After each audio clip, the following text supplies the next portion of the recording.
Welcome, welcome, welcome. Thank you for joining us again for our in-depth interview series with thinkers, reporters, lawyers, politicians, professors, anybody who's thoughtful and can talk about the issue of political division in depth. With us today is Robert J. Hansen. Robert J. Hansen is an investigative journalist with the Davis Vanguard, and he's also published in the Sacramento Observer. He is also a Newsbreak contributor. We're doing the interview with him today. He also has an economic background, investigative journalist with the Davis Vanguard, published in the Sacramento Observer. Robert J. Hansen, again, as we pointed out, he's a Newsbreak contributor. He's an investigative journalist and economist focused on holding elected officials, police, and others to account. There's another of his LinkedIn profiles. He's been covering the Yellow DA's race for Vanguard, and he's been in his job for a little while. And that is the company that he works with. Now, if you give me a second here, we're going to go to a series of tweets. Well, first, let me ask you, did I get anything wrong? Is that introduction okay? Did I misstate something? Nope. That's nailed it. Yeah. Okay, perfect. All right. That's what we aim to please here. Yeah. But we always have to make sure to double check our stuff. 1 second. I'm pulling up the Marjorie Taylor Greene tweets, and I just want to make sure they're nice and crisp. Come on. Almost, and then I'll read them to you. Okay, here we go.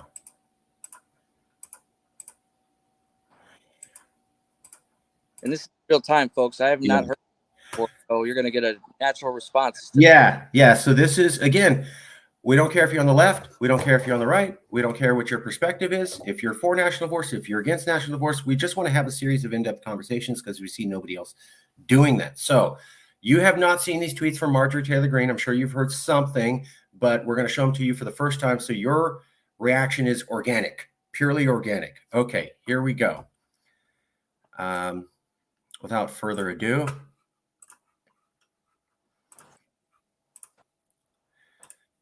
Make sure that's showing. Okay, here we go. This is the first tweet. I'll read it off. We need a national divorce. We need to separate by red states and blue states and shrink the federal government. Everyone I talk to says this, from the sick and disgusting woke cultural issues shoved down our throats to the Democrats' traitorous America Last policies. We are done. That was the initial tweet. Do you want to comment or do you want to see the other two first? Let's, before we move on, these are separate addressing this one alone.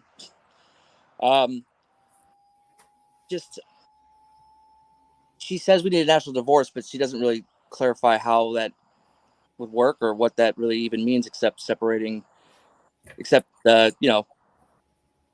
something similar to like another Civil War situation. It seems, I don't know, blue and red states. I mean, though there are red states and blue states, they shift. California was Reagan country in the 80s. It's not as if states, people move and it's fluid. And even the ones who are, majority Democrat, there's still a lot of Republicans in California, even though we're a blue state. So that's not, and then, everyone she talks to says this. Well, we, can't talk to that many people. I mean, that's not by numbers, that's not, anecdotes are not enough to make policy over, and shove down our throat. I mean, the traitors. The last one is just, again, that's just. I don't know how that's supposed to do anything except upset people, in no constructive way at all. That sounds like Marjorie, though. I think we could summarize your comments as, is this going to cause a civil war? And who are you talking to who's saying this? More or less, right. And how would you actually, I would have rather heard how that would work and how to achieve that. If she was genuinely posing sincere.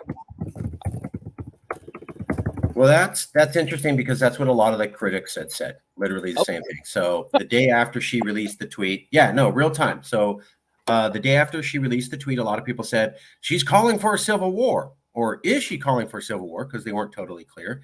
They also said that Oh, she says everyone I talk to is saying this. Who's she talking to? It's all just in her mind. They picked up on that too. And then finally, how do we even split the states apart because they're purple states? So your three initial comments were what a lot of the normal media reaction was. Absolutely word for word, basically. So brownie points for you. This is the tweet she gave the next day. So in response, she got a lot of blowback, and this is what she responded the next day, I believe. Why the left and right should consider a national divorce not a civil war, but a legal agreement to separate our ideological and political disagreements by states while maintaining our legal union. Definition of irreconcilable differences: inability to agree on most things or important things. Tragically, I think we, the left and the right, have reached irreconcilable differences. I'll speak for the right and say we are absolutely disgusted and fed up with the left cramming and forcing their ways on us and our children with no respect for our religion, faith, traditional values, and economic and government policy beliefs. Thoughts, feelings before we go to the last tweet from her? Well, in an attempt to be to give her some credit, at least she acknowledged and said not a civil war, so that's comforting. She openly admits that she has no faith or belief that there is a way to bridge the political divide and to, heal from our current polarized, condition. It's which then that's so is she not open to listening to anything that how is it irreconcilable? I think, and you had a previous guest on, Horowitz. I can't remember his first name. David Horowitz. Yeah. Yes. He said that it's not in a free society. We're not all going to agree on. There's going to be myriad ideas and points of view, and we're supposed to we're in theory supposed to disagree to some degree in order to, and collectively come to a decision that we all, can kind of get behind, which would require compromise and bipartisan, efforts. But she doesn't. It just seems like she's not even interested in that anymore, or was. I don't know. Is she wildly out of line with that conclusion that we have problems getting things done in Congress or bridging? No. I mean, it's not, her feelings are not unfounded or not well unfounded. I can understand why someone would feel that way. There's many, I believe, on both sides of the political aisle that do feel that way. I think it's irresponsible of her to be saying that and then to say that we've reached irreconcilable differences. I'll speak for the right. I mean, she just said something that about she was defending the guy who just leaked the documents, the National Guardsman, and even many Republicans did not. They applauded law enforcement for arresting that guy, not defending somebody who leaked sensitive documents that compromise national security. Yeah. So it's just more irresponsible behavior, I believe. Ultimately, though, the people in her district voted for her, though. Right. It's not, so. Well, we're going to get to that. We're going to get to that. But I want to just keep that thought in mind. Sure. She's being irresponsible, or is she being the harbinger? Is she the town crier? Is she the one saying, hey, folks, there's a massive flood coming. I have an ark up on this mountain. You're being negative. Or is she saying there is no flood and she's making people think there is one just to get them scared?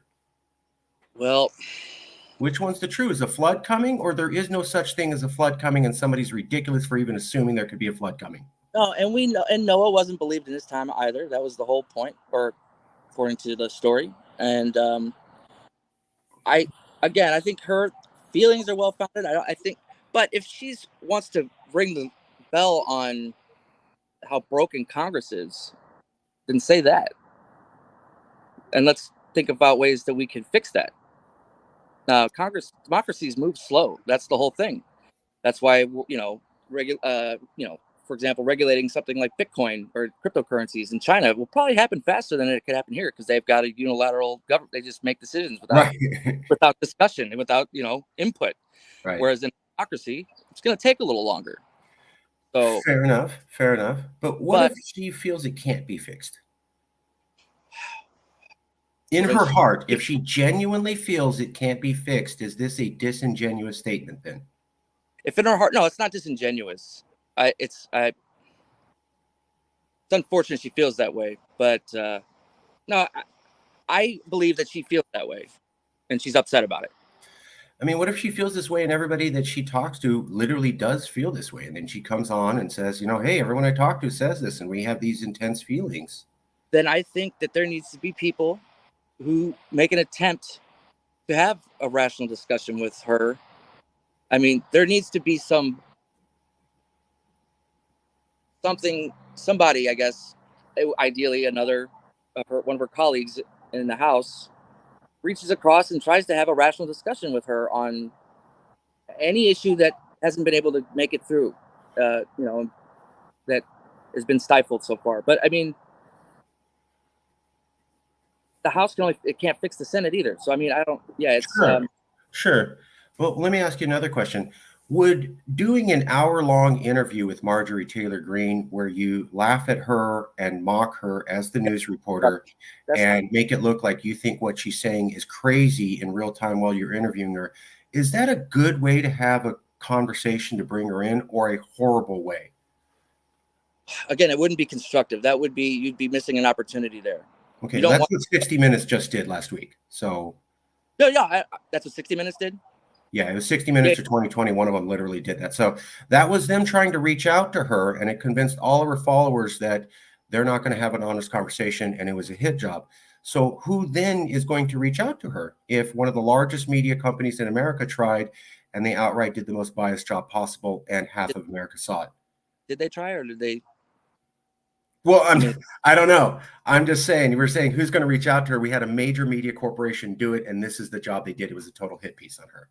So the other thing is we could look at Alexandria Ocasio-Cortez, who routinely talks about her being an enemy.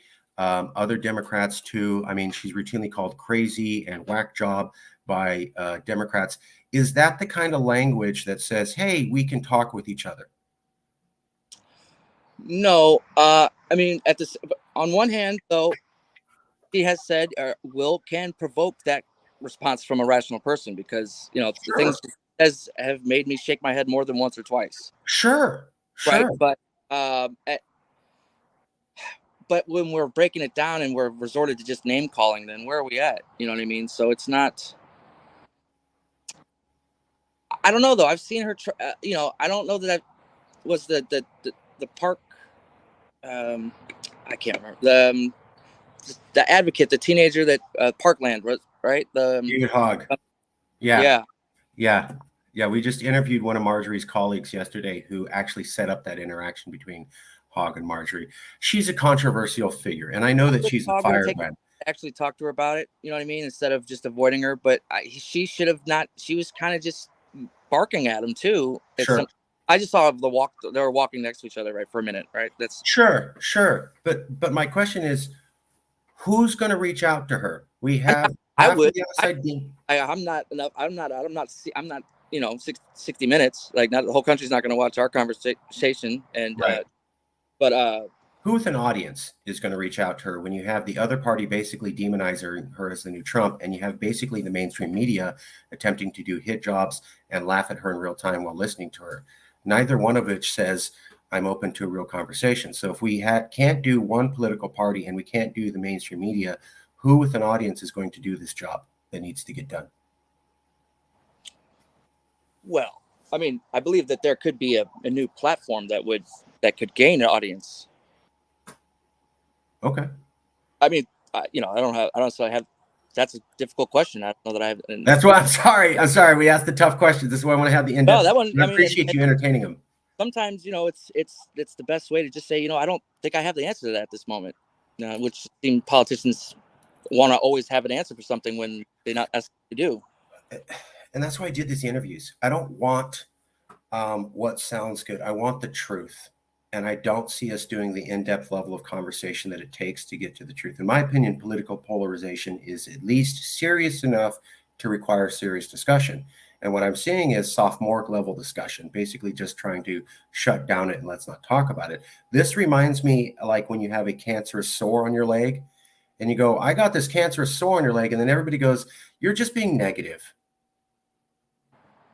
No, there's a cancerous sore on my leg. We should talk about it. So we go to, you're being negative. Let's just not talk about it. Okay. And then maybe it'll go away. And maybe the cancer exists, but I really don't like you bring it up because it brings me down. It makes me feel bad. Right. Okay. So my tumor is just me. Exactly. Right. That's what I see the country doing. That's why I'm doing this. Tell me I'm wrong. Tell me I'm way off. How could I do that? That's not, no, the polarization is a real thing. And it's not, there's very little, if any, that in mainstream media that I see trying to temper it at all or do anything but fan it. I mean, there are some I think who are more culpable than others at fanning these flames, like sure. Fox and MSNBC. I'm sure they're very, culpable, but CNN, they're pretty benign as far as, I mean, they're just repetitive to me, CNN, but they're no, they're not perfect either. Yeah. I don't even see them talk. I can't even remember the last time it comes up in discussions when they're talking about certain issues. It's mentioned as an afterthought, like that we're here because of the polarization, but polarization itself doesn't seem to be addressed. I don't think Marjorie Taylor Greene's alone. I'm thinking that we're at irreconcilable differences. I mean, there are people on the left who don't want to speak to people who they think are racist. Now they over label people racist, and they're quick to do it. Which then only just shuts down dialogue. Like, yes, sir. Like we talked about yesterday. Yeah, if somebody said something that you did find offensive, you could start by explaining why that you felt that was offensive, and not jump to being racist or bigoted, but just misinformed, perhaps. Absolutely, and I love that. One of the problems, though, I have found, and I saw this in the conversation that you, Jackie, and I had yesterday for about an hour and a half, was that we had different facts that the other people didn't know about. It's kind of hard to have a conversation when we don't have an agreed upon set of facts. Like when I was bringing up that MSNBC or MSN and Rachel Maddow was tried in a federal court for effectively lying, equivalent to Fox. I mean, some of the people in our conversation didn't know that. And so they'd assume only Fox does that. And it's like, well, actually, federal court said one of the liberal news agencies does that. But how do we have a fair conversation when we don't have a common set of facts? I find it really difficult. Well, the alternative fact thing and the inability to agree on reality is, I think, at the crux of our polarization. I mean, we have to be able to, I'm trying to think of a metaphor, but I'm not that intelligent to come up with something that quick. I don't no. I'm sure it'll kick it. Let me throw in one more heater for you if I can. Oh, we're still going. If I can. This is the last tweet. This is the last tweet she said, and this really riled up everybody. Temperature of America. Americans don't support Ukraine. I'm going to skip that. That's not what today's show is about. Americans support a national divorce into red and blue states with a small, limited federal government. So the day after she released this tweet, they came out with a survey saying 80% of Republicans, elected officials, and 80% of Democratic elected officials are against a national divorce. So the moment she says, this is the temperature of America, they go, we have a poll where we interviewed only elected officials, not voters, elected officials, and said, oh, 80% of them are against it. So they really seem to upset. So the question to you. The lawmakers are not Americans as far as that goes. Woo! You said it. You said it. You're not taking a poll of the pulse of the average American. You're taking elected officials that should be against that. I mean, they'd be irresponsible, like I was saying earlier, to even humor that idea. But Americans, yeah, that poll. It was Pew, probably, right? Who did that poll? I'd have to look that up. Yeah, I mean, I'd I'd like have to to look look it up. at I have the methodology, data somewhere, but yeah. see the samples that they pulled. But I think again, lawmakers they should have reached out to everybody, everyday Americans, and asked if you want to get the temperature of America. But to that, what survey did Miss Green give and have? Data was she? She didn't, and that's No, what we I want to cover don't next. That's know what I that. want to cover next. Is she did not. She did not do that. It was Georgia, particularly her district, that feel that way, but that's not a representative sample of the population. Well, let's go to that question next. Cool. Just real quick. Is political division real? Is it not? How bad is it in your opinion? Oh, it's absolutely real. Political division is what causes the Civil War. It wasn't just over disagreeing over slavery. I mean, it was a whole litany of things, and it came from the Whigs and the Democrats not addressing the issues of slavery, which then gave rise to the Republican Party, right? So we had three parties in the chambers when Lincoln got elected.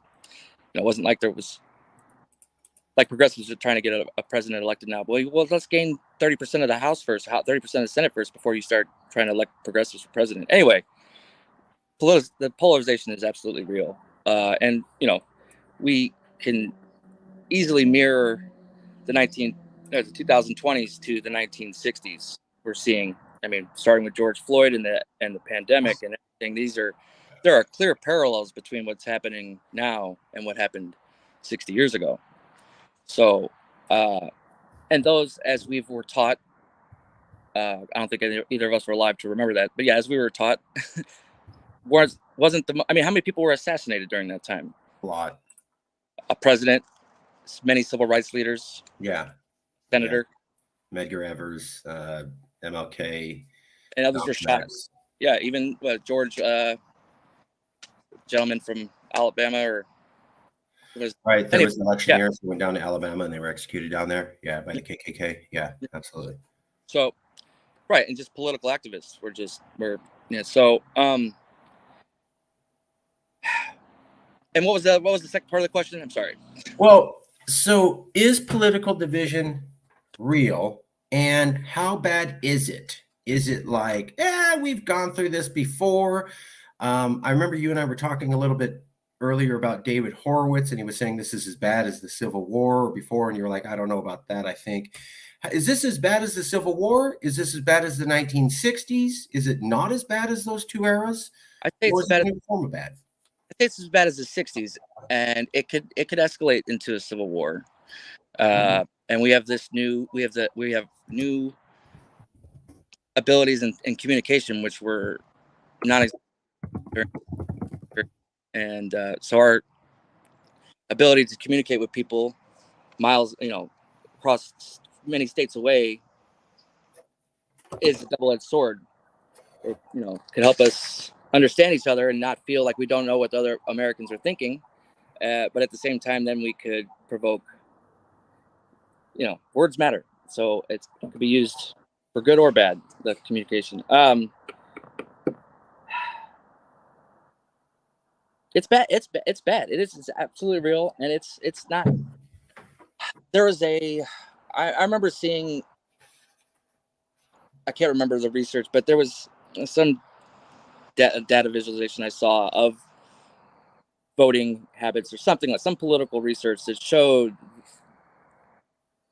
it was how often bipartisan bills got passed, or how legislation getting passed, and it's been decreasing for the last 40 years or at least, and so it's been widening the amount of legislation we've been able to get passed, which is a symptom of polarization, and that's data telling us that based on voting records and based on what laws are getting passed. So that's not really, those are facts. There's no alternative facts to that. I need to get that chart because that will add to the data I'm about to show you. But I remember when the Obama administration ended its second term, and there were American historians who have to say This didn't go over very well because Obama was very popular at the time. But there were historians who had to say this was the least productive Congress ever in all of American history. And what they meant, probably was at the time. yeah, like they couldn't get anything passed. They're like, yeah, maybe he's great, maybe he's perfect, but we did the least amount of getting anything passed ever before. And then it basically just stayed there and then continued to drop. So it went to worst ever. And then we never kind of popped out of it. The polarization, the inability to pass laws or legislation at all basically stayed. So it's but bad. What was the catalyst behind that? Were bills Well, stopped? for Obama, they were, I mean, well, some of them. You could say racism. Got affordable health care. I mean, the ACA 3, or not ACA, I beg your pardon, the Obamacare. That's still very had so much impact on the country. That one piece of legislation in itself, which is many pieces, it's not just one, but that's one of the ones that actually has impact on your average American. Federal government, their laws passed that don't even have impact on your day-to-day life. So, but that one had more impact than probably anything other as landmark legislation passed. But I'm not saying he wasn't good or it wasn't important. I'm just saying that when you look at a historical metric, is getting Congress to pass his or her, if there ever is to be a woman president, their policies that they ran on. Right. If they can get Congress to work together, it's one of the marks of a successful president. Sure. So, if they can get Congress to work together. We've famously been talking about the last time that Democrats and Republicans worked well together was when Bill Clinton and Newt Gingrich balanced the budget in the 90s. That's approaching 2 decades ago. And that's what most reporters say is like the last time you really saw them work well together. Well, you could say that Democrats, George W. Bush with the Iraq War resolution. So, I mean, you could say that. We rallied around 9/11. Okay, yeah, all right. We rallied around 9/11 and invading Iraq. 500,000 Arabs dead for no good reason. We made up, Judith Miller weapons of mass destruction hoax. Yeah. It's a night rider call up to correct the New York Times. So we can go to 2005 and say, hey, both parties came together. But we'll go back to 2005, before Obama. Both parties came together, but at least with Obama, there seems to be some sort of polarization and split to some degree. We can maybe date it there. Let me show you some data, and if I could ask for your opinion. Like this. Okay. So when Marjorie Taylor Greene said, everyone I'm talking to backs this, and we need a national divorce, and this is the temperature of America, Stephen Colbert, Breaking Points, The Young Turks, many other people, MSNBC, Jack Probasiek on the red, who's on the alt-red right, all said the same thing. Ha ha ha ha! Marjorie, you're so stupid. Nobody's talking about this at all. You're making division. There's no division in America. You, Marjorie, are making division to help promote yourself. So there's no division in America. You're making this up for your own personal benefit. And might be exploiting it for her benefit. Yeah, could be. But what I found interesting was that I have a collection of national news stories that have been reported by major publications over the last couple of years. None of this was mentioned by those news agencies. So these news agencies, the other reporting that's been done throughout the past several years on the political polarization, yes, has nothing to do with Ms. Greene.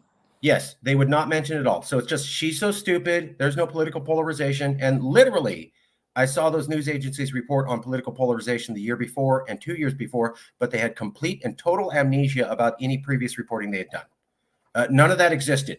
It was completely in a vacuum. I go, isn't that interesting that 5 to 7 different media agencies can all selectively forget national news stories that they had covered just a year prior or 2 years prior and act like it never happened? I thought news agencies were supposed to be aware of these facts and fact-checking for us. I guess not, especially after the tweet from Marjorie Taylor Greene, unless we want to entertain the idea that there was agendaed reporting from an unseen hand that didn't want you to know all the information, even though they knew it. I don't know. I can't prove anything.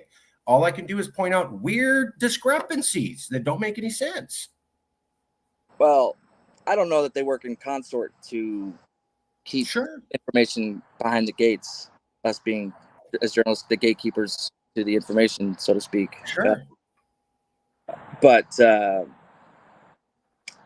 I do know that they like to have the similar narratives or ones that are like 180, completely juxtaposed from the other one, I guess. But yeah, I was disappointing when you said the Young Turks. I thought if Jake, if anybody would remember, covering polarization and just Nope. now he's going to attack Marjorie Taylor Greene expectedly. Anna Kasparian went on and said, "We have no division. We basically all agree." And Stank was right next to. I like both of those. I like both of them. I mean, I don't. Sure. I mean, Is that an accurate statement, though? I don't know that I'd agree with it. Okay, so why did they say it, and then why did Breaking Point say something similar, and then why did MSNBC say something similar, and then why did people on the right say something similar? If they don't all coordinate, how do they have? Might have pissed them all off, and that's just where they're at now. They just see red when they hear her talk. But how do a lot of people who don't coordinate their news with each other have the exact same message within 12 hours? They're not coordinating, and they have the exact same message within 12 hours of Marjorie Taylor Greene tweet, but they don't talk to each other and they don't coordinate, but they all have the same opinion. Well, Some of them are on the right. They listen and read each other's stuff, though. Okay. Yeah. And, okay. I, in my reporting, I'll make sure to not, you look whatever else is covered to make sure you don't miss anything important. But then you also, I try to find things that were not addressed that I can add in that was not reported on and contribute and have some information that wasn't provided in others' reporting. So I read all different. I read news from wherever I have to get the information about a story I might be covering. So, but I'm not in the mainstream. I really don't know at that point about. Again, I can only speculate too. Sure, and I found it bizarre that a bunch of independent media organizations who are coming to it on their own all have literally the same talking points within 12 hours, not even a full day after the tweet comes off. I don't know. How did they that many of them really came out and said there's no, we're not divided and when there's no polarization? I've done 5 shows on it. And they've said that of these people saying, yeah, no division, no polarization. She's making it up. It's all in her own mind. And then they didn't bring up earlier news stories they covered. I wouldn't want to. It makes me want to make a phone call and ask them and have them explain that to me. And again, in a rational way and not in a accusatory. Why are you guys, spinning it? But just explain it to me. How do you make that now that we're not polarized right now when we clearly are? Would you find it at least a bizarre statement, a bizarre event? It's odd. Yeah. Okay. I'm having trouble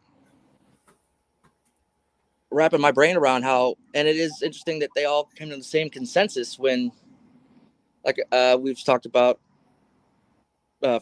briefly, that in an academic setting, polarization is discussed. There's lectures on it.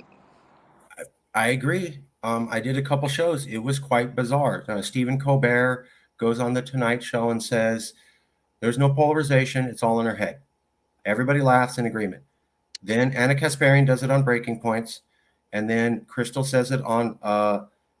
Crystal says it on Breaking Points. Anna says it on the Young Turks, and then Joy Reid says something similar, and then Jack Probasiak or whatever, who's on the right, refers to an MSNBC article and says, "Look at the good reporting on them." When I bring that up to conservatives, they are shocked. Why is a conservative pointing to an alt-left news agency and saying, "Great reporting"? That almost never happens. And it happened within 12 hours after Marjorie Taylor Greene made this tweet. It's kind of bizarre. I can't prove anything, but I'm saying really weird. I had thought that there may be, so with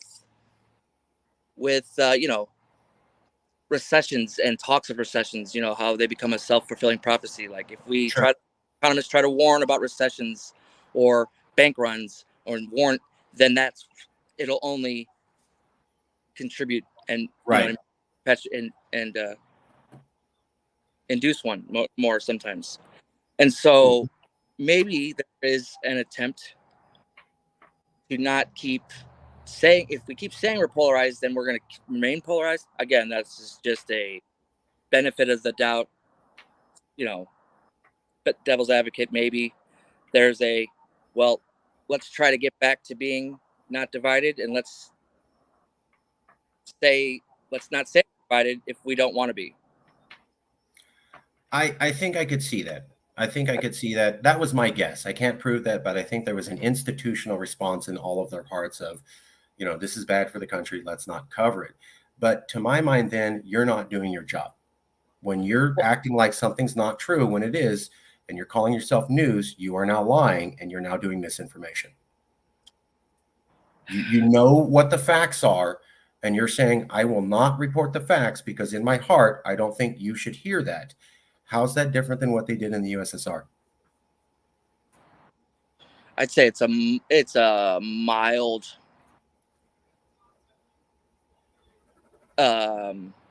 there's similarities there, but to a much lesser degree. So state totalitarianism light.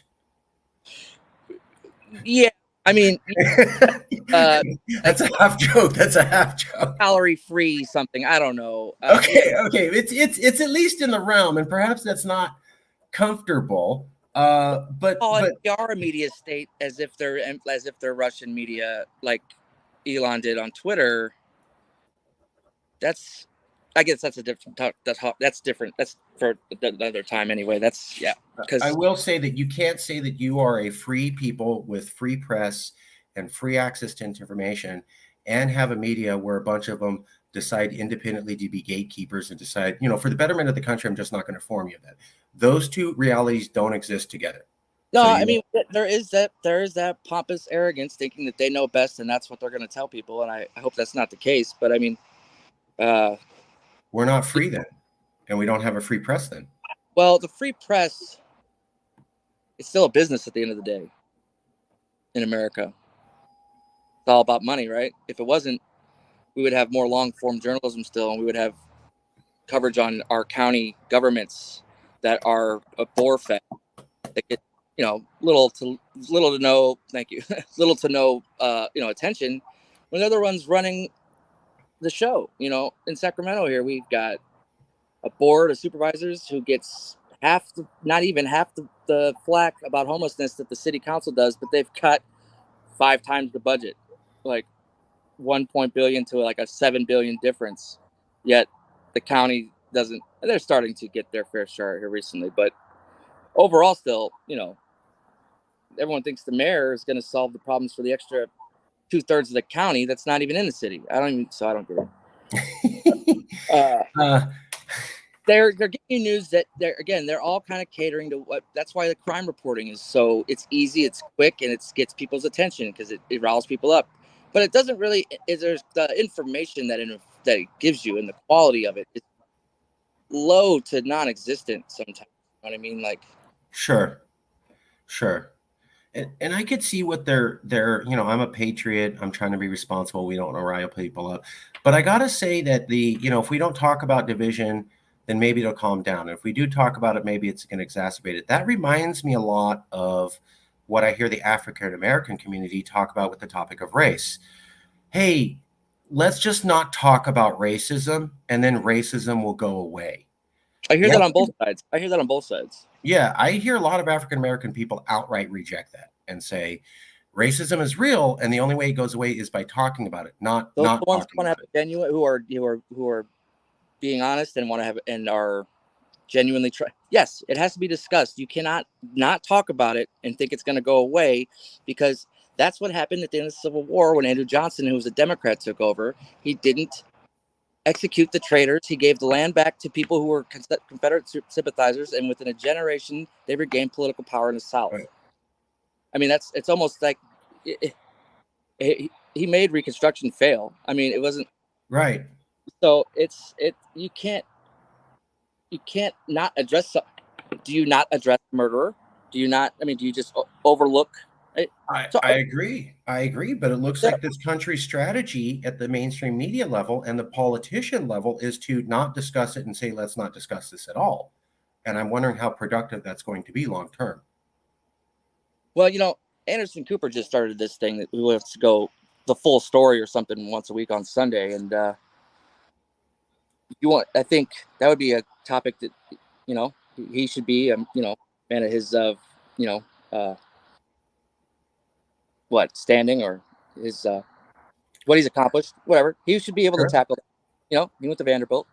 I hope he does. I hope he does. And I hope CNN does do accurate reporting. But from what I've seen, nobody's doing this. They want to do an in-depth reporting on the polarization of the country. I think that would be something that would benefit all of us. I think it absolutely needs to be discussed, just as the topic of race needs to not be overlooked or just brushed under the rug, because then it'll just fester and then just pop back up one day. You know what I mean? It's not.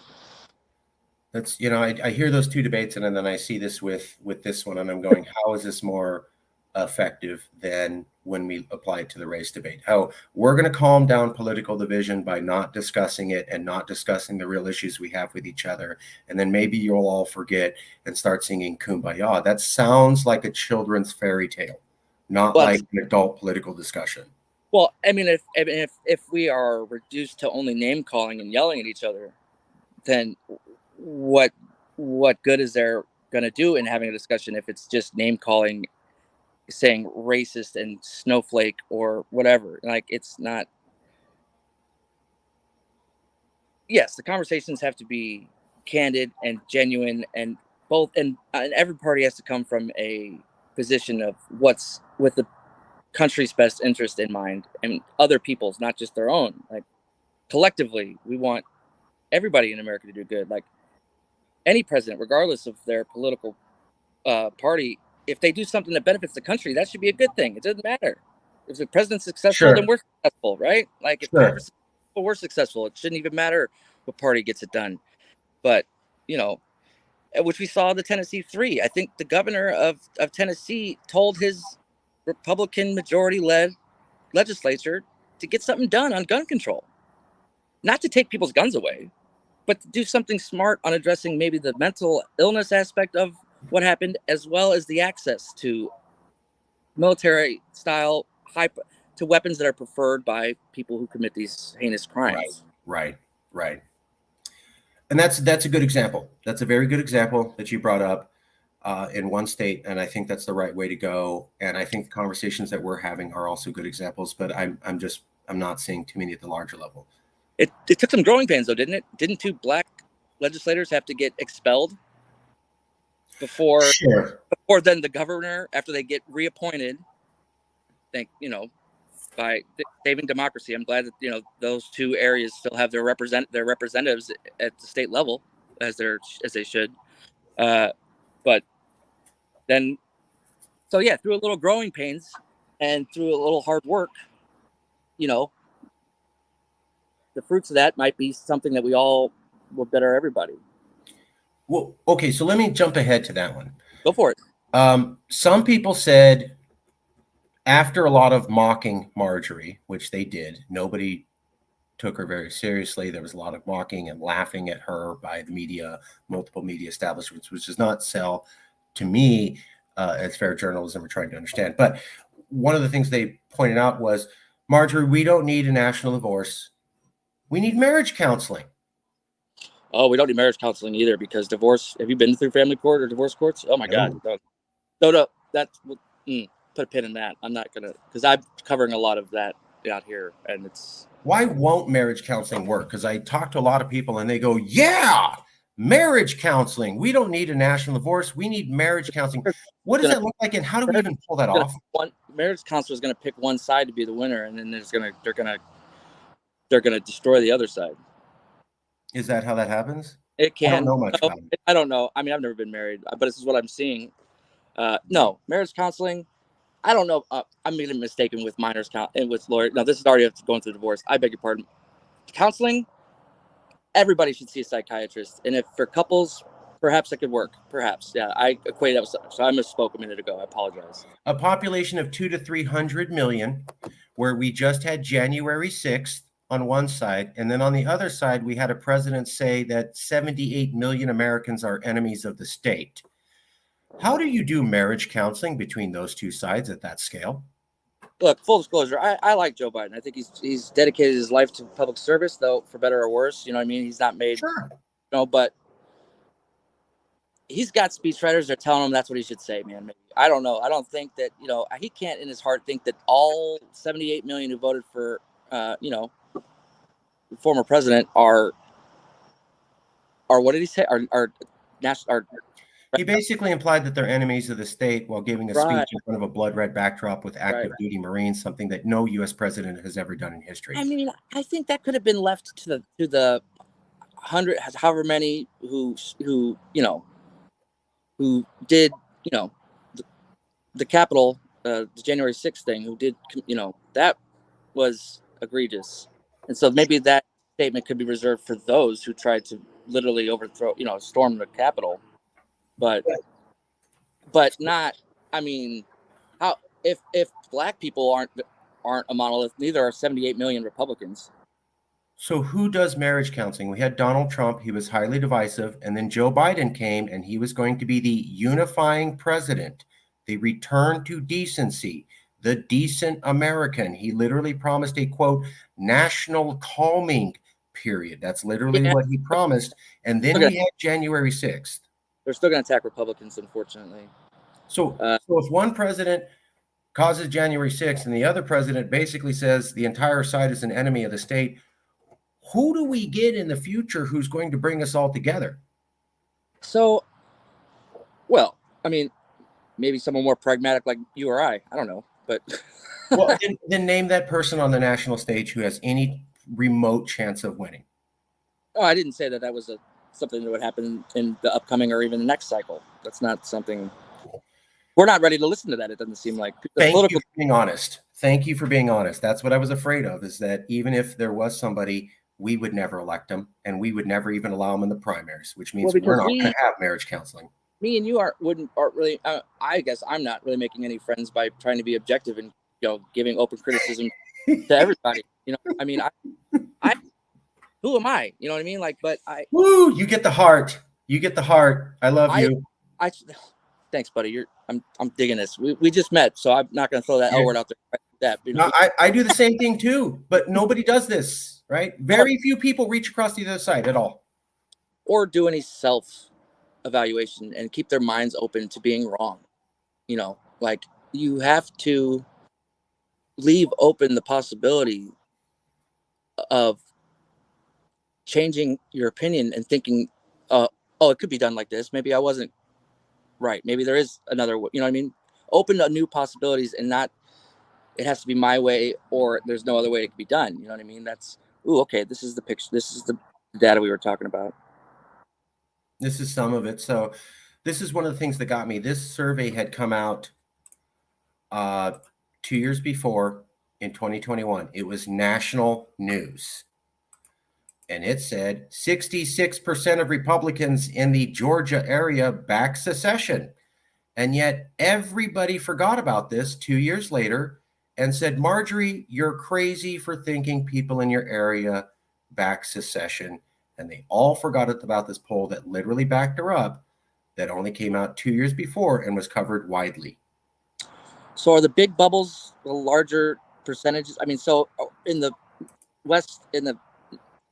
Northwest over there, is that a large amount of Democrats that think the same thing? There's 47% of Democrats on the West Coast believe in secession. Really? 47%. And me and you were going to have a very healthy debate about this, but I don't believe secession of any state is a good thing for the country. I mean, sure. I think that there are definite. Yeah, I mean, each state's got their own. That's the whole thing. We're the United States. We have to stay united. But for that many, that's disappointing to hear that many people feel that way. And that's, I think, a product though of their lack of faith in government getting anything done. I mean, and when it's been so ineffective, like I said, there's a level of step by step and slow changing that is expected and by design in democracies. We don't want to make decisions quickly and rashly, but too slow is, falling behind the time, which is what's happening. And it's been for a while. Also, people not being engaged in their state elections and local elections, their down ballot tickets. You can vote for the president, but at the end of the day, your board of supervisors and your state assembly members and senators have far more impact on your life than the president ever will. Let alone the president's not a lawmaker. I mean, he's not. It's he can propose policy, and hopefully Congress can get it done. But I agree. When you don't vote, you don't vote for your district attorney. You're gonna keep getting guys who have no interest in.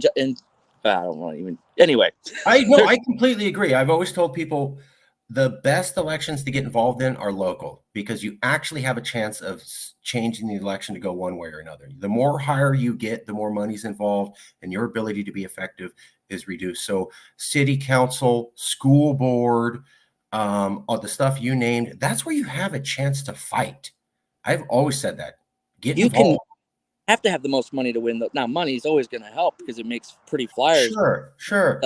But if you have a message that resonates with people and you have a bullhorn, you could do it. You know what I mean? At the local level, I completely agree. Right. You can win against money at the local level. Right. I mean, if you wanted to run for mayor in Sacramento, you could, if you campaigned for 3 years, if you started way early before you even register and tried to shake as many hands, literally meet and shake the hand of everybody you wanted to, at least give everybody a couple minutes to talk to them and listen to them instead of telling them your ideas, ask them what they think is wrong. I got laughed at by a couple of local people that suggested that because they said people don't like to be bothered at home and stuff like that. I'm like, well, whatever. They're nice ladies, though. But anyway, the local level, again, that's government in your face. You can't. There's not as much ability to be skeptical of a politician that's office is right there. You can walk into their office; they're right there. Like you can go to the council, you see them; they're right there. It's not nice. May I show you a few other statistics and get your feed from them? Oh, by all means. Okay.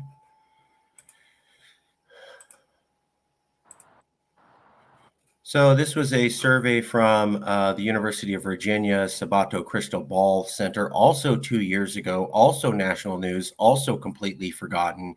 80% of Biden voters and 84% of Trump voters feel all elected officials from the other party are, quote, a clear and present danger to America. Language typically reserved for a Soviet nuclear strike or an Al-Qaeda attack. 74% of Biden voters and 78% of Trump voters feel all voters from the other party are a clear and present danger to the United States of America. That survey is only 2 years old, completely forgotten. Well, it happened. That survey was taken, it seems like, during COVID, which I think everybody was riled up there. So I want to do that one again. Not to discredit that. That was just the date.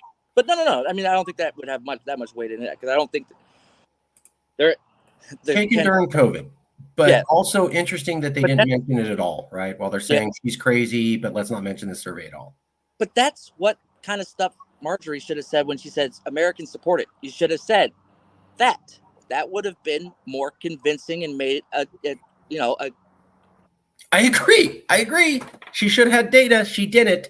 She just goes, people around me say it. Right. I even watched her interview on Hannity. She didn't. She never came with surveys. You mean them having a drink together? I mean, I don't know. I don't know. She and he were on TV together, and it was still a lot of my opinion, what I personally see, not data. Both agreeing with each other the whole time and loving it. Yeah. Good for them. I wish. Well, we're doing the same thing. We're sort of. I mean, we're willing to push back on each other. Here's another one that I. We wouldn't agree on everything. We haven't. No, we don't. We don't agree on everything. We're gonna get into how we cannot do secession and stay together here in a second. I just want to. So another thing that they all forgot was The Big Sort. The Big Sort is a book by a famous sociologist who said that people are dividing themselves into red and blue communities. They're actively moving to different areas because people have like-minded stuff. NPR covered this in 2008. They also covered it. We're jerking ourselves by states. Yeah. They also covered it in 2022 and said that it completely matches. So they covered it in 2008, and then they covered it in 2022, showing that over a decade, the trend had continued.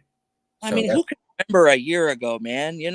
Come on. No, that's fair enough. But I was told that when you're whenever I watch the TV commercials on MSNBC or NBC, They're always talking about how citizen journalists are dangerous because they don't check their facts, they don't do their research, and they just report. What the hell are you guys doing?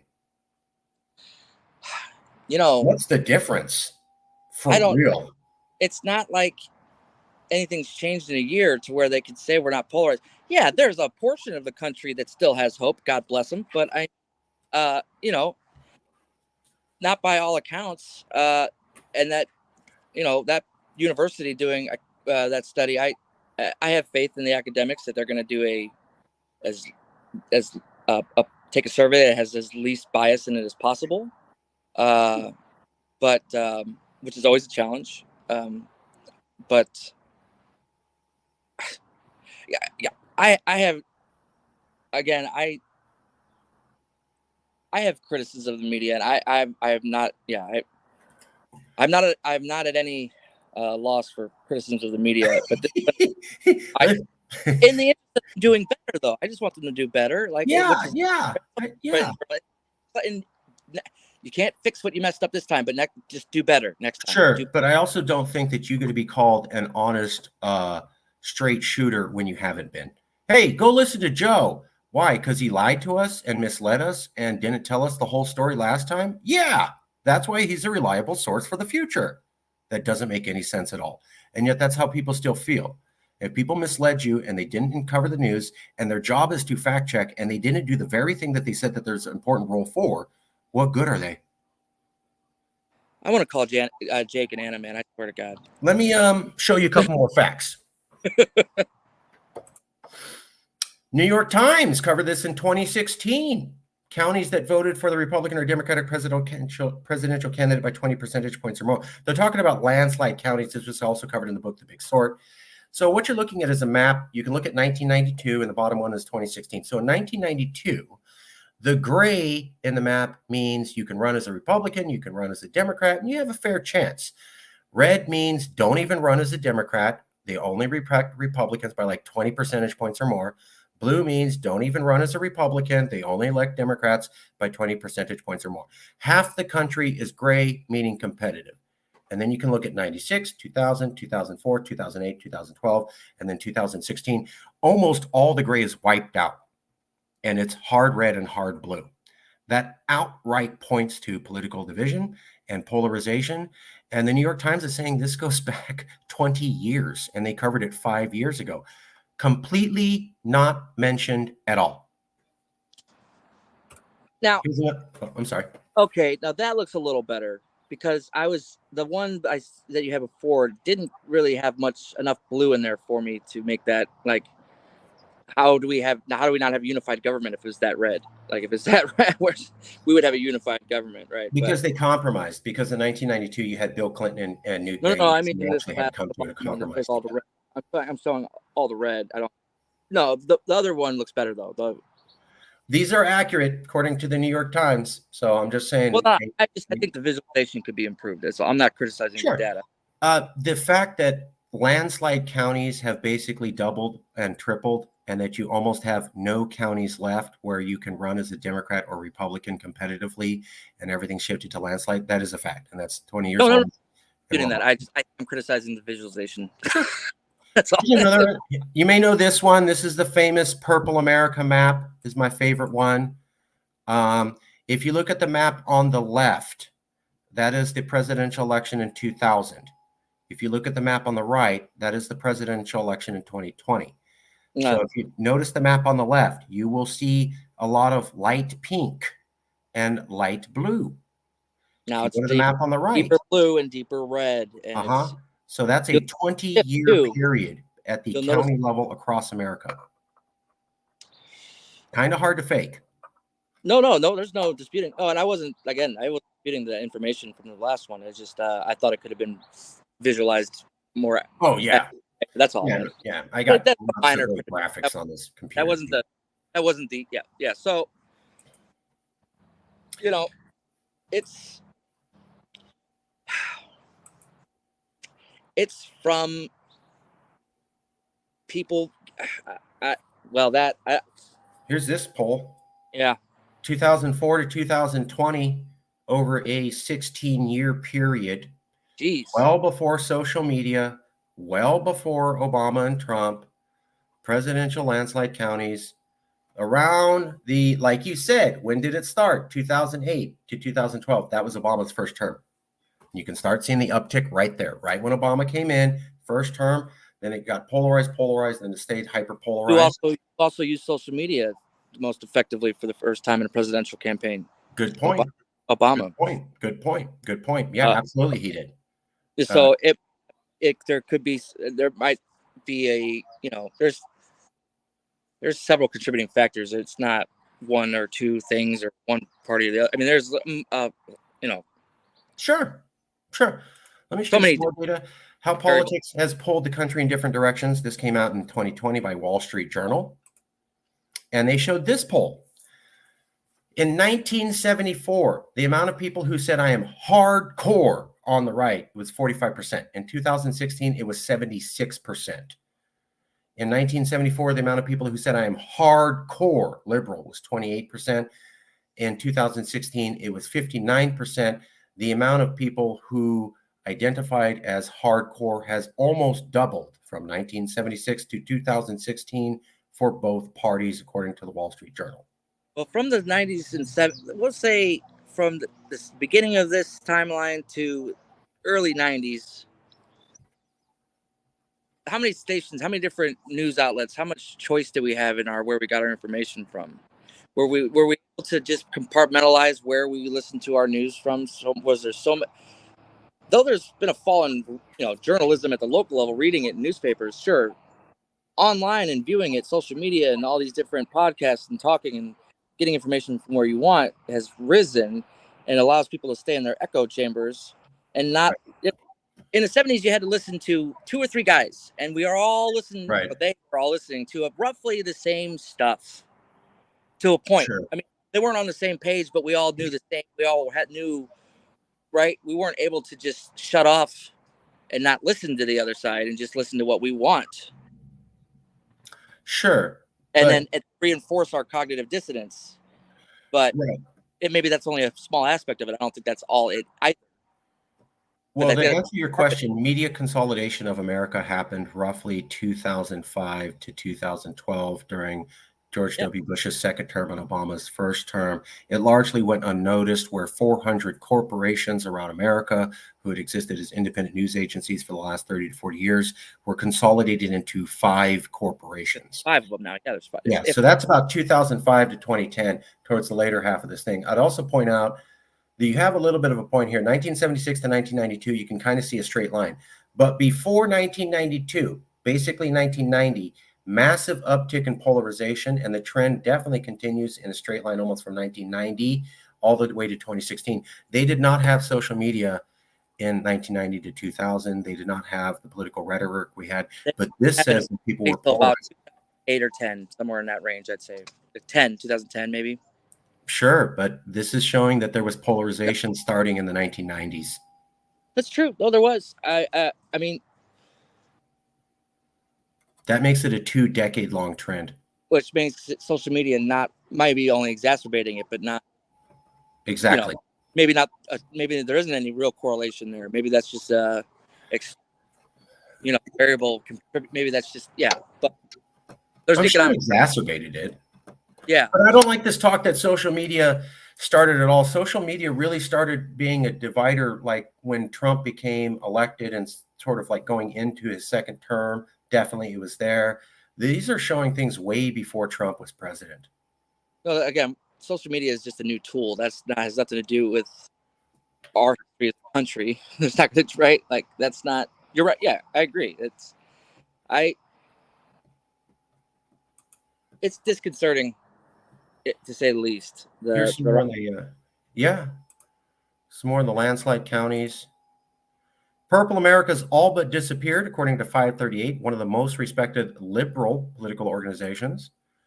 He's showing the exact same map that I showed you. This is a different version of the map that I showed you from the New York Times, showing basically uncompetitive. So if you look at the 1992 map and you look at the hard red and blue blotches, you can see most of the country's not red or blue. If you go down to 2016, it's almost all red or blue.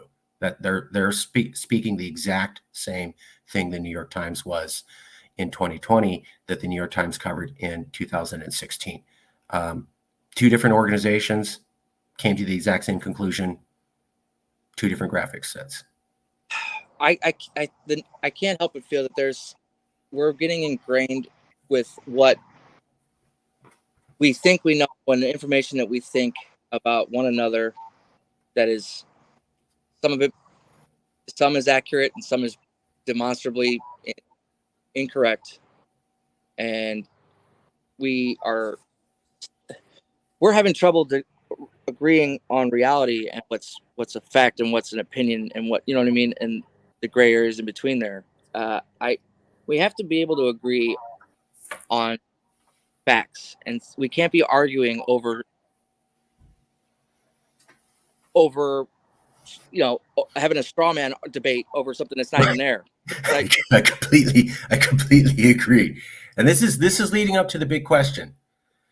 You are against secession. Awesome. The question I'm going to ask as soon as these stats are done is, how do we keep the country together when we're so polarized? This is one of my favorite ones from Time Magazine. This came out in 2015, I think.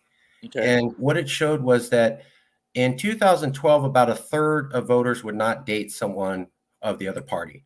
In 2020, it had increased to more than half.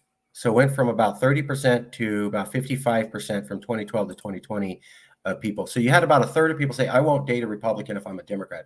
Now it's over half. I don't date somebody if they're outside my political party. Nobody asked me that question. I was, but I'm saying 2012 was before we were really getting bad with social media, and it's definitely been exacerbated. I mean, people won't even date people not in their political party. And then I'm showing you a lot of statistics that people are literally moving so they won't be near anybody who doesn't think like them politically. Here's the Pew Research Center 2017 partisan divide on political values grows even wider. This is one of my favorite polls. So they're looking at, again, 1994 all the way to 2017. Polarization on race, religion, school attendance, education, age, and gender maintained or went down. Polarization on politics alone jumped from 15% to 36% or doubling. It was the only major demographic category to show growth, and it doubled while all other forms did not. That came out from Pew in 2017. I mean, this comes from the lost art of having a rational discussion. I mean, I don't think, people are tired of just arguing and yelling at each other. So, and I get that. But, and the news, if they are incapable of providing a platform that fosters discussions that are, thoughtful and considerate of the other person, that are actually, trying to be solution based and willing to compromise instead of yelling at each other. We have to be able to talk to each other again. We have to not call each other racist, and we have to not call each other, snowflakes or whatever, libtards or something like that. Like, that's not constructive. You know what I mean? And when you suggest policy and debate or discussion is supported in well-founded, agreed facts that are facts, that are not conjecture. They passed a straw law here in California, and the state, I don't remember his name, but he came to the floor and said, we throw 8 billion straws, we use 1 billion straws a day or something like that. Right. And he got that number from his kid who wrote it down at school or something. Like, where'd you get that from? Like, I mean, it sounded good, but like, how many straws do we really use a day? Like, we have those numbers too, because we have, sales. We could look at how many is shipped out. We know how many straws are used roughly a day. But no, I mean, why would we want to waste our time on that? The point is, yes, we've lost the ability to communicate with each other, and a lot of people are tuning out, man. And both parties are just demonizing each other, and their constituents are following suit. This is going to be the hard question we're going to get to. So earlier when we were talking, Like the other ones were easy. Jeez. yeah, sorry. No, I'm just This kidding. is supposed to be fun. I'm No, sorry. I'm teasing. I'm No, sorry. I apologize, bro. I no, am no, no. sorry. Okay, I'm, I got to have the honest conversations. I try to laugh, but yeah, I you're a didn't good come. sport. Yeah, I You're a didn't good come sport. here questions about sports, man. You know what I mean? Like this. You're a good sport. You Thank you. really are, and that's you can see why the mainstream media isn't doing it. It's tough and awkward, and it doesn't come in sound bites, and it doesn't go, "Hey, everything's going to be fine tomorrow, folks." It's an You can't give awkward, tough me conversation. a 10 or 15-second clip and get and understand what we talked about. You have to listen. You can't just go, oh, what they're talking. And then 10 minutes later, we're still kind of talking about the same thing, but we've gone somewhere with something. And if you didn't listen to that whole 10 minutes, you don't know what the hell we were saying. It takes time. It's going to be growing pains. The learning isn't easy. It never was fun. No, for some of us who are dorks, it is. But yeah. Right here. Okay, so I had asked you, and I thought you had said, correct me if I'm getting this wrong.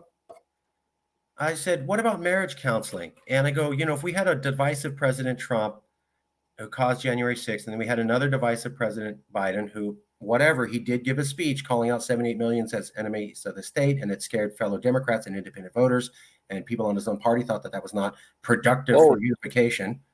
Right.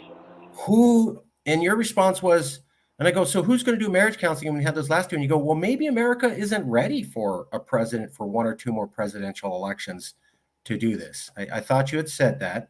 That's where I corrected myself. I think that is where I landed on that. Yes, very good. Okay. That was, yeah, very. So if the president isn't going to bring us together for the next 8 years, 1 to 2 presidential elections, how are we going to reduce polarization so it doesn't, as you put it, escalate into a civil war? So if we don't have marriage counseling from the president, how do we fix this before it gets bad? Oh, was that the question the deep state doesn't like? I lost your camera. Oh, I can still hear you. One moment. I beg your pardon. There we are. So, okay, I thought the deep state was like, no, shut this down. He's going to give the right answer. Robert Hansen's going to give the right answer. We can't have the American people hear that. Cut it. Shut it off. Oh, I'm going to give them the secret answer. What's the secret sauce? How do we fix America? Sorry, guys. Go. No, sorry, guys. I'm going to say something that's probably pretty dumb, actually. I don't know. Solve America's problems. Go. You have 30 seconds. Go. Fix everything. Right. So, no pressure. Yeah. The president has never been, if you just listen to the president, let me start. Pay attention to your local officials. And, there's other things, there's other more important offices that we could be worried about that have more impact on your life. I don't know. The president has this bully pulpit, and people are attracted to that, that glamorous position. But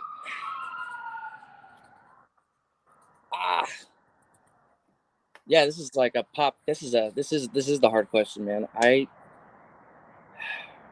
wish we could take a rain check on that. That's not going to happen. I don't have the answer either. Just to be clear, I don't have the answer either.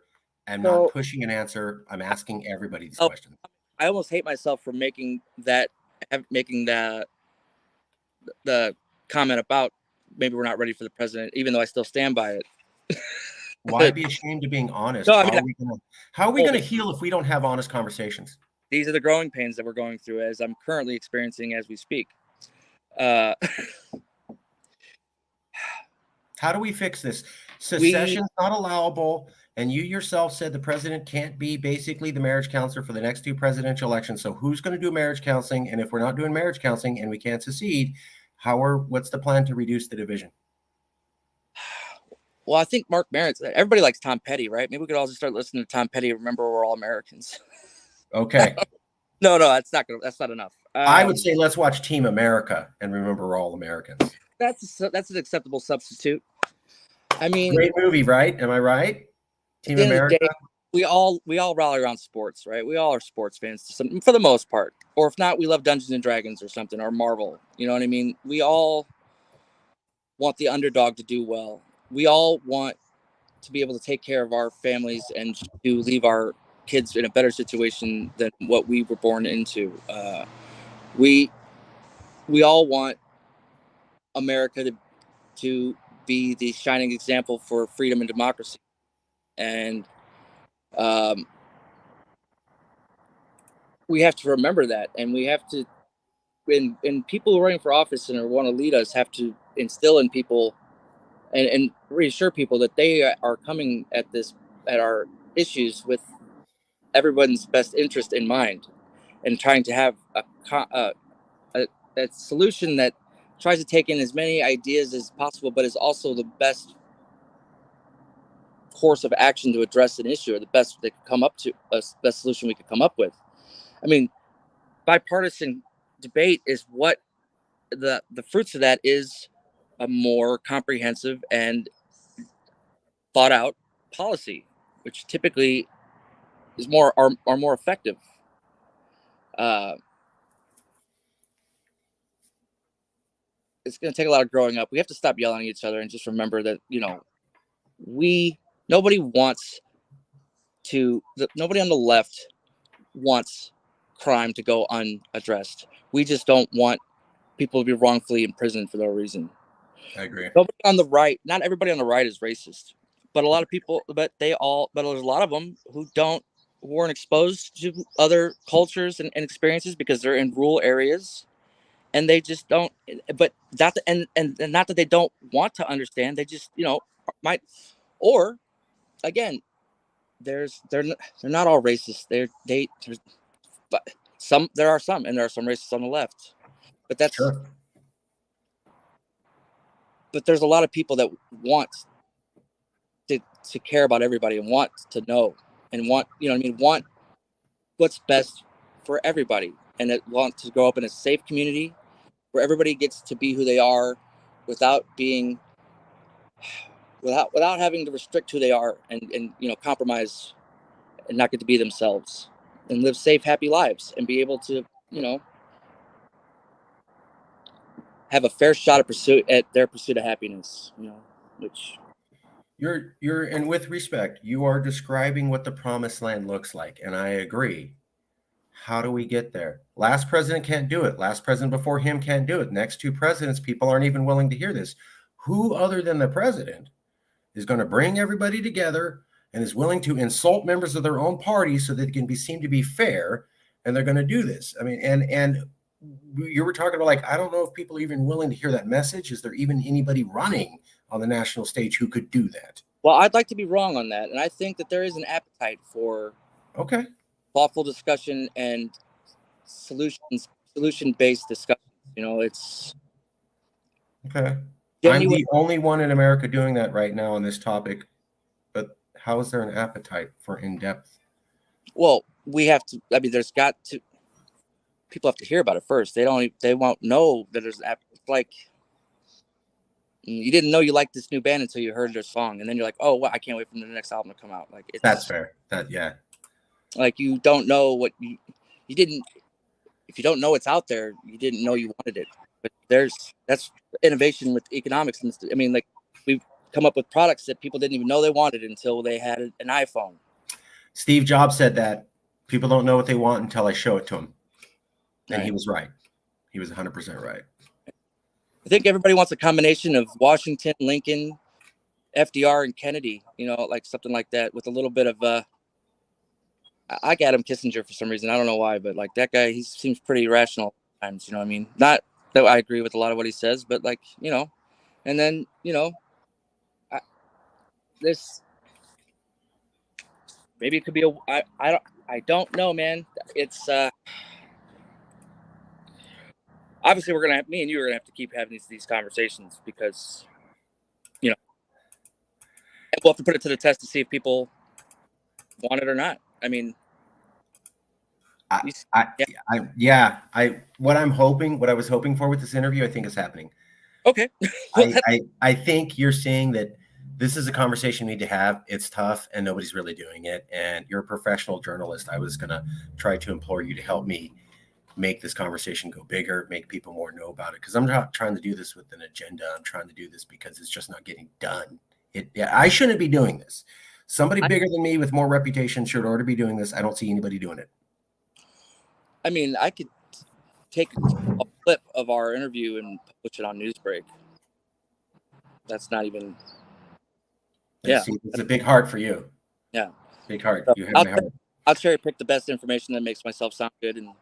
Perfect. I'm kidding. No, it's like it can only be like 5 minutes long at the most, anyway. That'd so be great. Yeah. Just if you can, just hey, somebody's trying to do it. I have a self-interest in the matter. It's not as if I'm not trying to self-promote. I mean, like, self-promote, shamelessly promote, as long as the conversation gets known.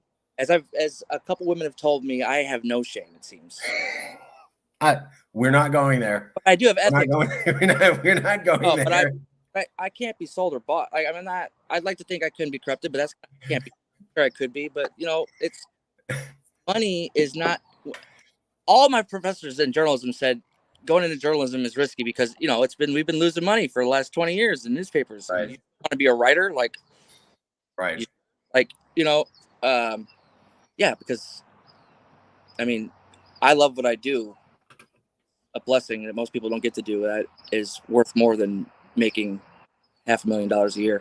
Although I need to make a little more money than I'm making. Yeah, especially in this economy. Yeah. We're going to go to the economist section, but before we get there, I have to ask you one last question. Some people have said marriage counseling isn't the answer. Secession's not the answer. What we need is a return to federalism. If we could have a return to federalism, the tension would be reduced between red and blue, and we'd go back and everything would be just fine. We could stay in a union, just return it to maybe like an 1803 level of federalism. Let's go forward, not backward. That's them not coming up with a new idea. We're going to Jefferson. We're going back to Jefferson on that one. I don't know. Would it work? Would a return to federalism, and we don't have one federal government that Alabama gets to have their school policy? We can't return to federalism. It's a different country than.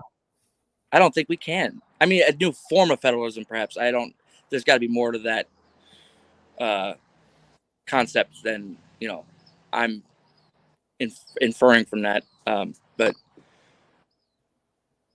I don't know that. No, the world's too connected. I don't know that it's way more. Federalism's not gonna, unless I'm forgetting something that I should have remembered from school about federalism. I don't know that that's standard question I ask everybody. It was Marjorie Taylor Greene was saying secession. She was saying, or not secession, red blue states separate but still stay part of the union. The response was, we don't need either one of those. We can do marriage counseling or federalism. So I had to ask you what you thought of these. So you help me out here. What would federalism do? The theory is that Joe Biden gets elected and Texas says we want to secede because they're afraid the federal government will force certain laws on Texas. Donald Trump gets elected. California says they want to secede because they're afraid the federal government through Trump will push certain laws on them. If the federal government did not have the ability to push many laws down on the states and the people would no longer care as much about who got elected. Go ahead and let Trump be president. He can't really affect us on immigration, pollution, etc. Go ahead and let Biden be president. He can't take away our guns. Everyone's understanding how government works because the president doesn't impose laws on it. In fact, didn't this Texas Supreme Court just impose something or try to take the FDA's ability to give a certain kind of birth control pill to women? Oh, yeah. They're worried about secession, but then one judge it got that another appellate court blocked that. They're like, no, we're putting a stay on that. But I mean, this is the theory. This is what they're saying. I'm not giving an opinion. I'm just saying this is their theory. Is that if I hear it.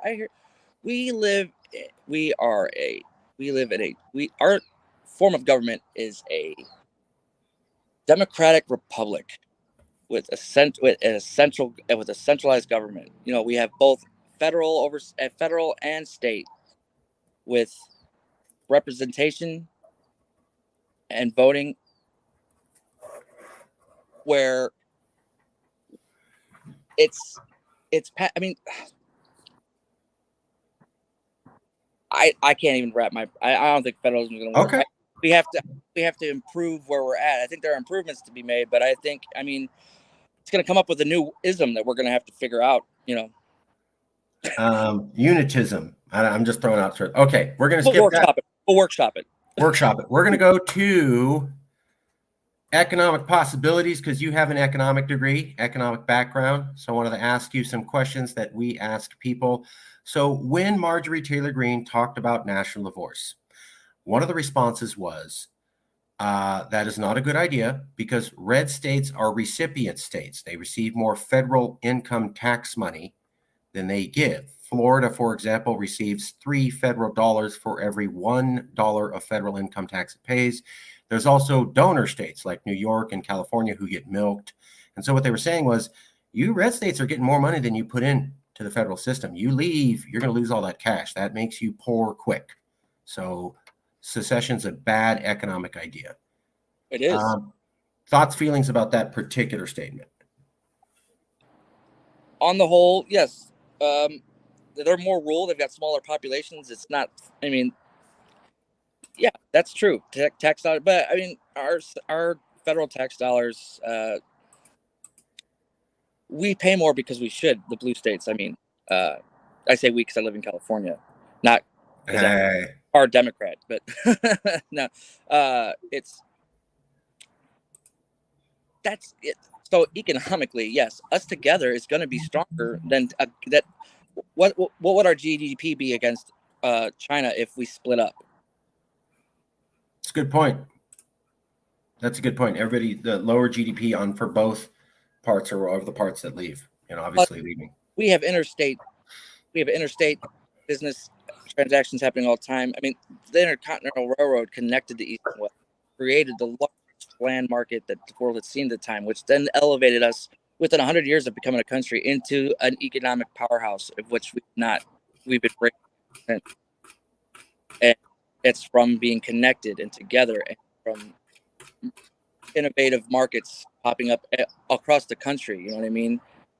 And we've got there does need to be maybe. I mean, yeah, it's not. What if California left? Us being, what is it, fourth or fifth, sixth? Give it whatever month it is. We're in the top economic, states worldwide. I mean, what would the country do if just California left? What kind of impact would that have on the rest of the country? I mean, that's why, like California itself, there's been proposals to break California up into multiple states, 3, 6 sometimes. But we have such complicated water laws to making sure people in Southern California have water. Well, we also steal from Colorado River. That's from we have interstate. I mean, the water laws alone make that like just too unfeasible to really humor. And I think seceding is it kind of is, it's giving up on us bridging the political divide and coming back together. I mean, that's separating. That's not coming together. That's the separated states of North America, whatever, instead of the United States of America. Like, we have to stay together. We have to get out of the corruption, though. There's things that need to be fixed throughout. Yeah. There's a litany of things that need to be fixed, and it's not the system, it's the people operating the system that are messing it up. Like, that's Venezuela. It's not that they were the form of government, it was who was running the government. Humans. True. And also the embargo that America put on them. If there was no embargo, there would have been no social problems. There's other externalities that I didn't mention. Of course, it's not just one thing. But yes, I mean, same thing with Cuba. No, I see this in American TV. They look at their government's so backwards.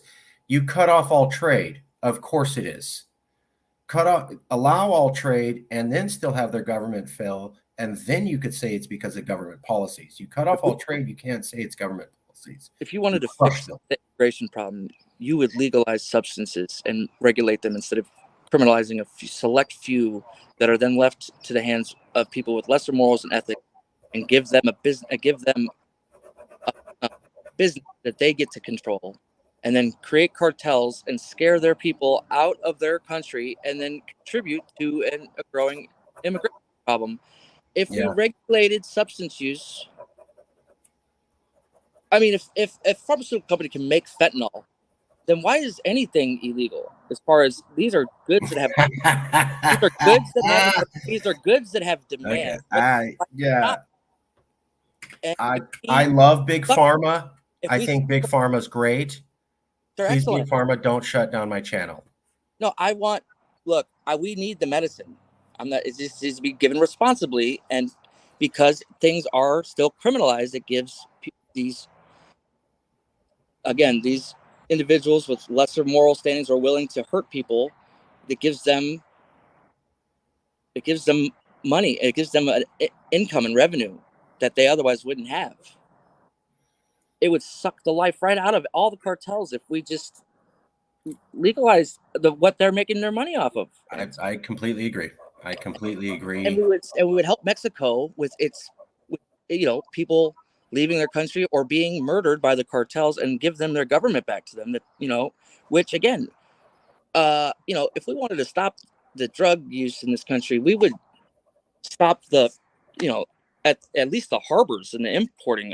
We would do a little bit more rigorous checks of these ships and these boats instead of pulling over individuals in their cars, one at a time and playing whack-a-mole. Like there's not a law enforcement in the world to do that. That approach, 50 years, has it worked yet? Yeah, there's a reason. No, because they just double the shipments. Because it's not about fixing the problem. It's about but right. But I want to steer us back if I can.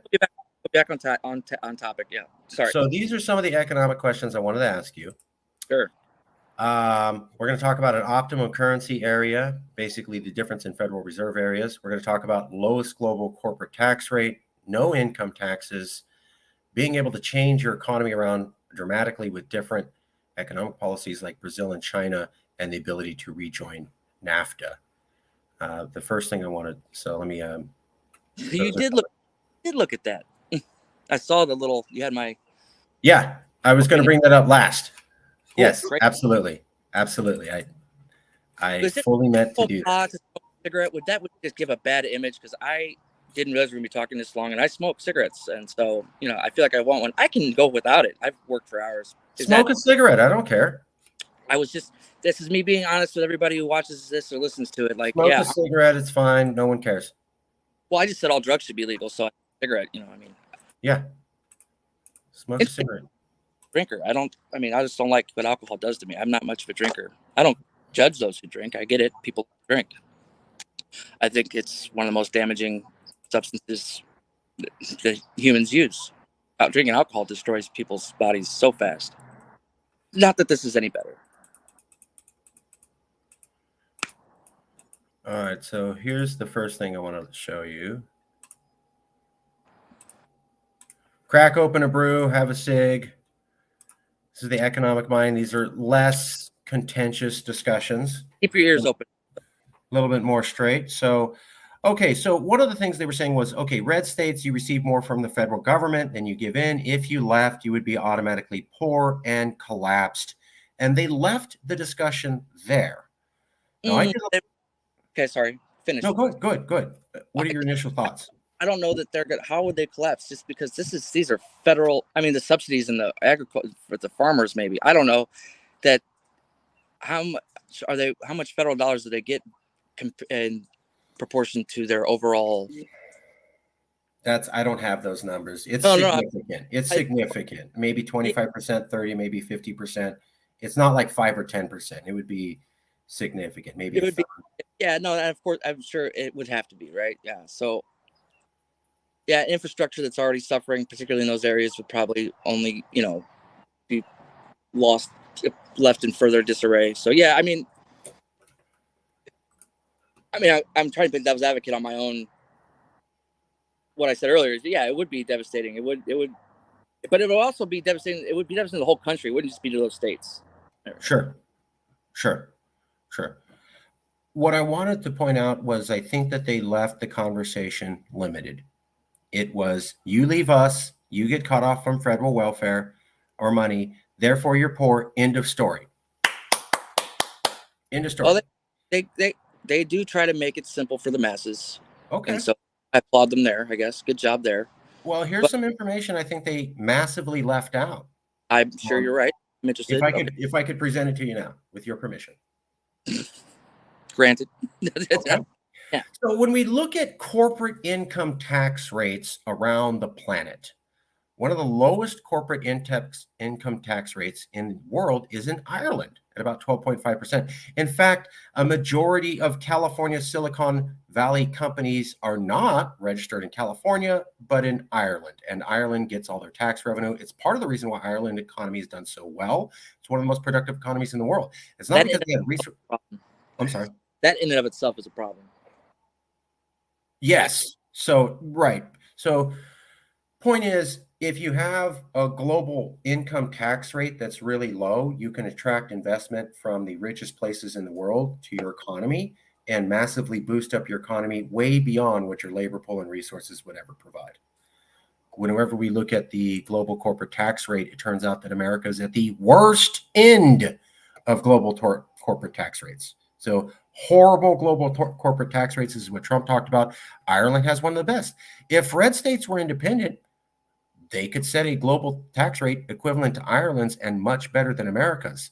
Additionally, as long as they're part of America, they will never, ever be able to reduce Lower, the tax better, rate.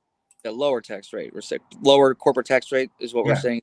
Yeah, lower to make it to the lowest in the entire planet, and then you can suck in investment from the rest of the planet. As it is now, America has a horrible global tax rate that repulses investment, and red states connected to America will never, ever be able to reduce their global tax rate.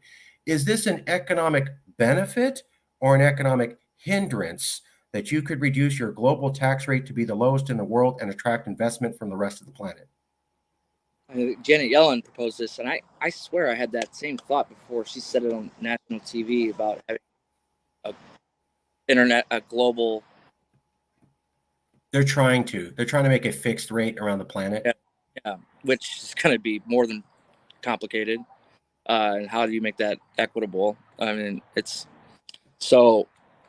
just think we should be honest about where our companies are operating at, and just say you can't you can't register with another country if you're built. Yeah.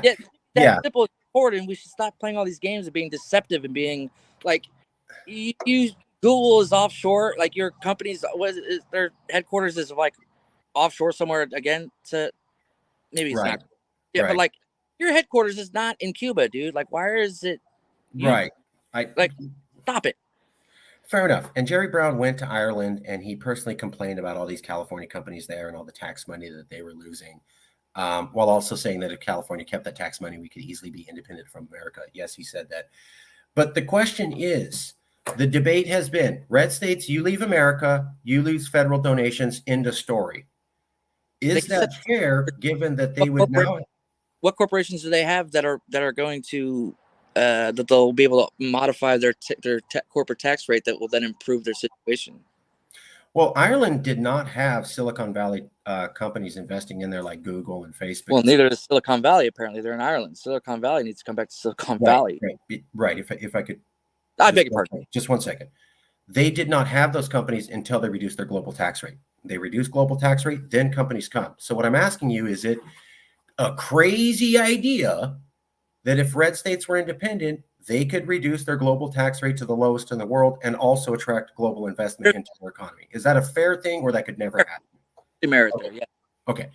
So, and I want to point out, nobody mentioned that. It was just, you guys are going to be poor, end of story. And well, here's an option that could prevent them. There's another option. And I'm so glad you have an economics degree. The other one is called Puerto Rico. The Commonwealth of Puerto Rico government has its own tax laws. Puerto Rico residents are also required to pay U.S. federal taxes, but most residents do not have to pay the federal personal income tax in Puerto Rico. Let's see here. The economy of Puerto Rico is classified as a high-income economy by the World Bank and is the most competitive economy in all of Latin America. So looking at Puerto Rico, you don't have to pay federal income taxes. They have attracted massive amounts of investment outside of America, to the point that now one of the richest countries in all of Latin America. If red states seceded, they too could eliminate federal income taxes. Would that be a way for them to attract American investment, or would that not be a way for them to attract American investment? Well, if nothing else, they would retain those tax dollars themselves and keep it within their own economy. Right. That's itself. So it is possible to say that if you were independent, you could get rid of your federal income tax and you could get rid and reduce your global corporate tax rate so that you could start attracting investment from around the planet and the rest of America into your new country. No, that's all very cool. And I guess going along with your hypothetical, if I would be, I mean, I could be open to that solution, perhaps if those lower corporate tax rates meant higher earnings for their employees. Sure. I think that the CEOs make an absorbent amount of money way beyond proportionate to their employees, and I think they're being clearly undervalued. I mean, I'm sorry, Elon and Jeff, but but like you only become that kind of billionaire, and Bill Gates, like you exploiting labor is how you become a multi-billionaire like that. Like there's very few other ways to do that, and so that's my concern when you say low corporate tax rate. I automatically have that reaction to it. And that's a fair concern. I'm just asking if it's possible. So people said these people are going to be automatically poor. There's nothing they could do about it. And I'm saying, aren't these economic options to prevent them from being poor automatically? Something is so that black and white, and yes, nothing is that certain. I mean, that's a oversimplification of it, and that's a prediction that they are not even. We don't even have all the information there's to make that kind of conclusion. I don't see how that necessarily would damn them to utter economic ruin, particularly when there are examples of it having other effects. Of being able to retain their federal dollars, entice new investment to come in, and businesses to come into their economy. Like it could happen. It could happen. And that's all I'm not looking for. And I have to ask because everybody said there were many people on the right and many people on the left who had the exact same economic analysis, almost word for word. You're going to lose federal tax money. You will be poor. End of story. There's no other options. There's nothing else to think about. That's the only factor. End of story. Nobody has said anything different from that, from what I can tell. I am the only person going, here's some other opportunities. Literally, MSNBC, Fox News, you name them, NBC, nothing. You lose money, you're dead, end of story. Does BBC and Reuters were saying that is all the only ones? Yeah. I mean, I haven't really seen anybody go, well, if you seceded, yeah, you lose the money, but there are also these other opportunities. It's just you lose money, end of story. And I talk to economists to go, is that a fair summary to say you lose money? Oh, your economy's a fixed trajectory. There's nothing you could do to fix it. And I was able to talk to Professor Coyne, who has a degree in economics, and he goes, no, that's not true at all. If you look at China and you look at Brazil, they dramatically changed their economies around very quickly, in the professor's words, due to radical changes in their business climate. It wasn't just gradual. They cleaned house. Their economies exploded in growth. The professors are far more accomplished, expert on it than I am. Like I said, I have, right now I wish I could, refer to a couple of professors that I know myself, just because, like I said, my economic background is still growing, so to speak. I'm still establishing it, and I've only done. You have an economics background, and I'm trying to get people to have these conversations. I do understand it, though. Yes, I'm able to have a conversation. Yes, and I'm proud of myself that I said something that the professor that you mentioned was along those lines. I didn't give as much. Absolutely. I have examples to point to, but I mean, being shown them, I'm pragmatic in knowing that there are other solutions that are possible. It could go bad, it could go good, it seems, and we would have to see. Like it's not a foregone conclusion, and I think that it's probably just done again to temper the conversations that are in the secession space.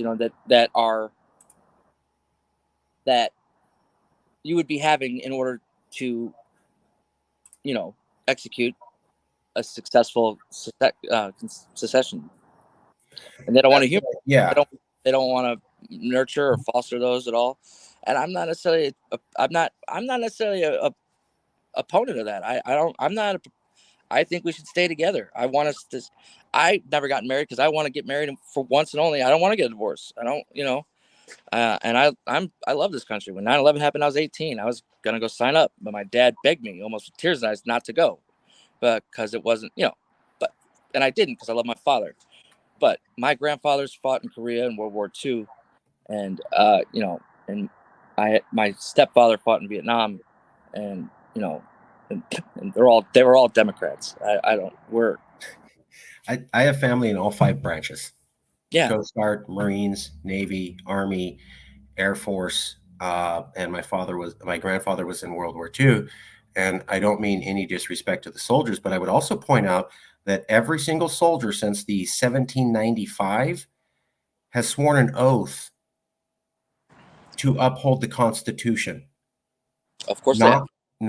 Not 50 stars on the flag, not 50 states on the map. There's nothing in that oath that says that at all. It is just to uphold the Constitution. Every officer and enlisted has signed that. So when I see people go, okay, but they didn't even have 50 states and 50 stars in World War II. Constitution. That's why when Kaepernick took a knee, the soldiers, the Green Beret, suggested he do that because that's him exercising his constitutional rights, of which they fought for to preserve. So I'm like, if we follow the Constitution and we have a negotiated settlement through constitutional means, how are we insulting any of the veterans when they only gave an oath to support the Constitution? The veterans I spoke to weren't insulted. Well, the ones like my stepfather, my grandfather when he was alive, they weren't insulted. Some were, I'm sure, but they weren't. They said that's what I fought for them to be able to do. Thank you. Thank you. You're welcome. My phone's about to die. I need to go get my charger. Oh, okay. Yeah. Go ahead and get that. No, I mean we're good here. I'm not gonna. Okay. Last economic. Oh, two last economic questions. Got it. America joined NAFTA. Mexico and Canada are part of that. Okay. And under that agreement, we have Mexican nationals, non-American citizens, traveling through America every single day as part of NAFTA. So foreigners can travel through as part of this trade deal. A lot of people said, oh, if red states broke off, you'd be out of NAFTA. And I thought, couldn't they just sign on to NAFTA as an independent country? Canada's independent, America's independent, Mexico's independent. All 3 signed on this contract. Why can't other new signatories sign on? Yeah. And yeah. So they could still be part of NAFTA if they were independent. Why could they not? Because people said they couldn't. So I have to talk to people who have a background and say, yeah, that's a little bit silly. That's right. That's why I was like, when you had an economic background, I'm like, great. Because the reason is, if I just have this conversation with myself, no one cares. If I talk to people who have an economics background and they go, yeah, 2 + 2 = 4, suddenly people pay attention. Yeah. That's just not even, again, that's just trying to shut it down. I think that the whole part of NAFTA is an agreement between different countries. So why is that? I don't know. So yeah, that doesn't make that was more of the easier ones I think that you've asked me today. That one's okay. Yeah, of course they could. Last economic question. There's a thing called the Federal Reserve. There's about 12 districts around the country. I could be getting the numbers wrong. Maybe it's 8, maybe it's 14. One's in St. Louis, it's like, yeah, it's 12. Something like, okay, thank you for correcting me. There's a bunch of Federal Reserve districts. Now, I remember a thing called the 2001 dot-com bubble and the massive economic recession that California went into. And the reason that California went into that was because the Federal Reserve raised interest rates. Why? Because it made sense for the economies on the East Coast. There were 3 or 4 Federal Reserve districts over there. They were trying to fight inflation, whereas California was having massive economic growth. So what did they do? They said, we're going to make the decision that's right for New York and Boston and the East Coast. We're going to control inflation. And it automatically caused a crippling world-class recession in California automatically. This comes under the concept of an optimum currency area, meaning I'm in California. I have to follow fiscal policy from you guys in New York. My economy is doing well. I need interest rates lowered. But you said, let's raise interest rates because it works for you. So if I'm not part of your currency union and I have a Federal Reserve that's only dedicated to me, then I'll have a Federal Reserve that won't raise interest rates at the worst possible time for my economy. And wouldn't that be economically beneficial rather than being part of a fiscal system where somebody far away from you makes decisions for your economy, and they may be good, they may be bad, they don't really care. It's what's good for their region, which is not how you're doing. So wouldn't it be more beneficial for a separate economy that they don't have to suffer from a Federal Reserve that makes decisions that work for New York City and not for Alabama or Texas or Georgia? Like everything, yes and no.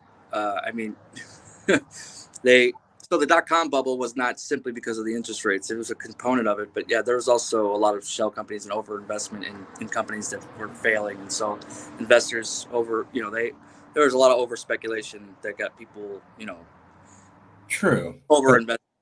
So in companies that never came to fruition or never followed through, it came through with whatever they were. That's true, but a lot of Fed watchers say that specifically when they raise interest what you said is absolutely true. What you said is true. I'm not disputing that.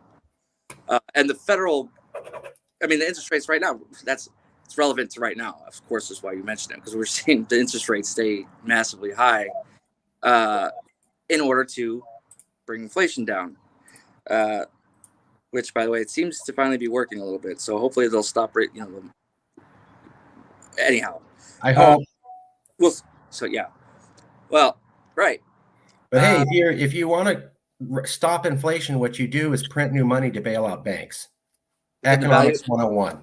The value of our money then gets diluted if you just overprint money. You don't just make.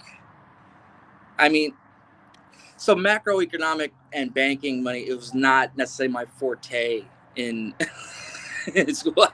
That this is the relationship and the correlation between inflation and unemployment is hard to explain to people. It's difficult, and it's not because one causes the other one. It's just that's our only way to address it. There's a relationship with it. It doesn't mean there's one that causes the other one. It's not because we're gonna raise interest rates, which means we have to fire people. That's not what that means. That's just right. But it does seem lowering interest rates slows down economies that are, I guess, that are going too fast.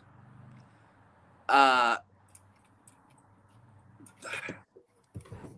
one I wish I really could phone a professor, because that one that whole thing is hyper complex. I mean, I understand. I said when Powell raised it up to like a 3/4 of a point, I was like, he's probably gonna raise it 3/4 of a point. I was telling myself a couple days before that. I was like, but again, that's not with any really like analysis or following the markets or looking what banks are doing. You know what I mean? So,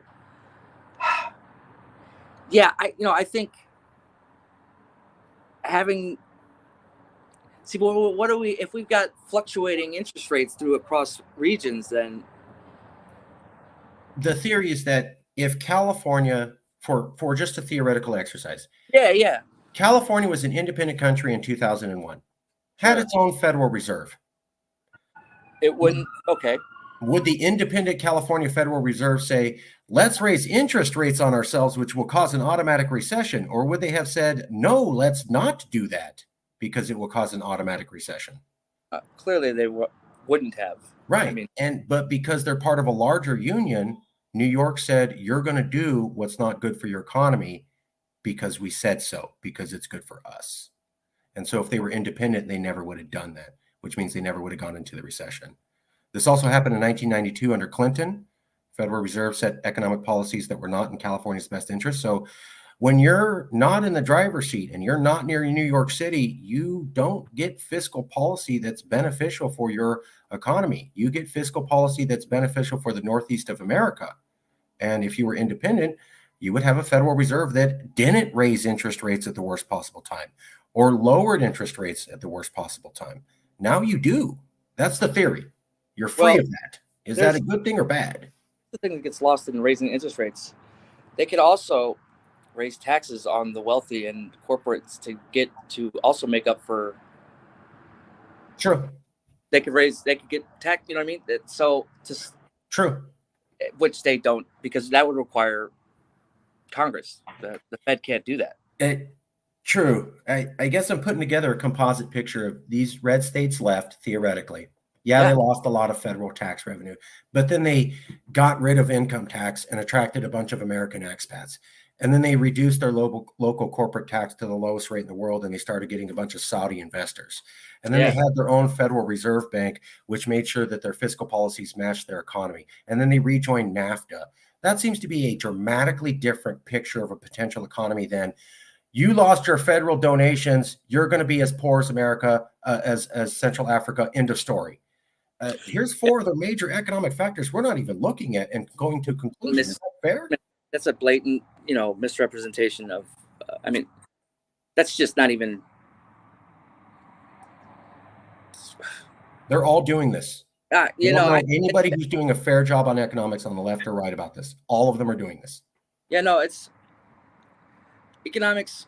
There's disagreement among economists. I mean, there's not a consensus. I mean, it's an art even. It's not a science. It's an art. I have a bachelor's of arts in economics, not science. These are theories and concepts. They're not, and sure. And honest, we're missing a lot of antitrust regulations and oversight on these businesses in the first place that could temper a lot of our issues that we're seeing also, right?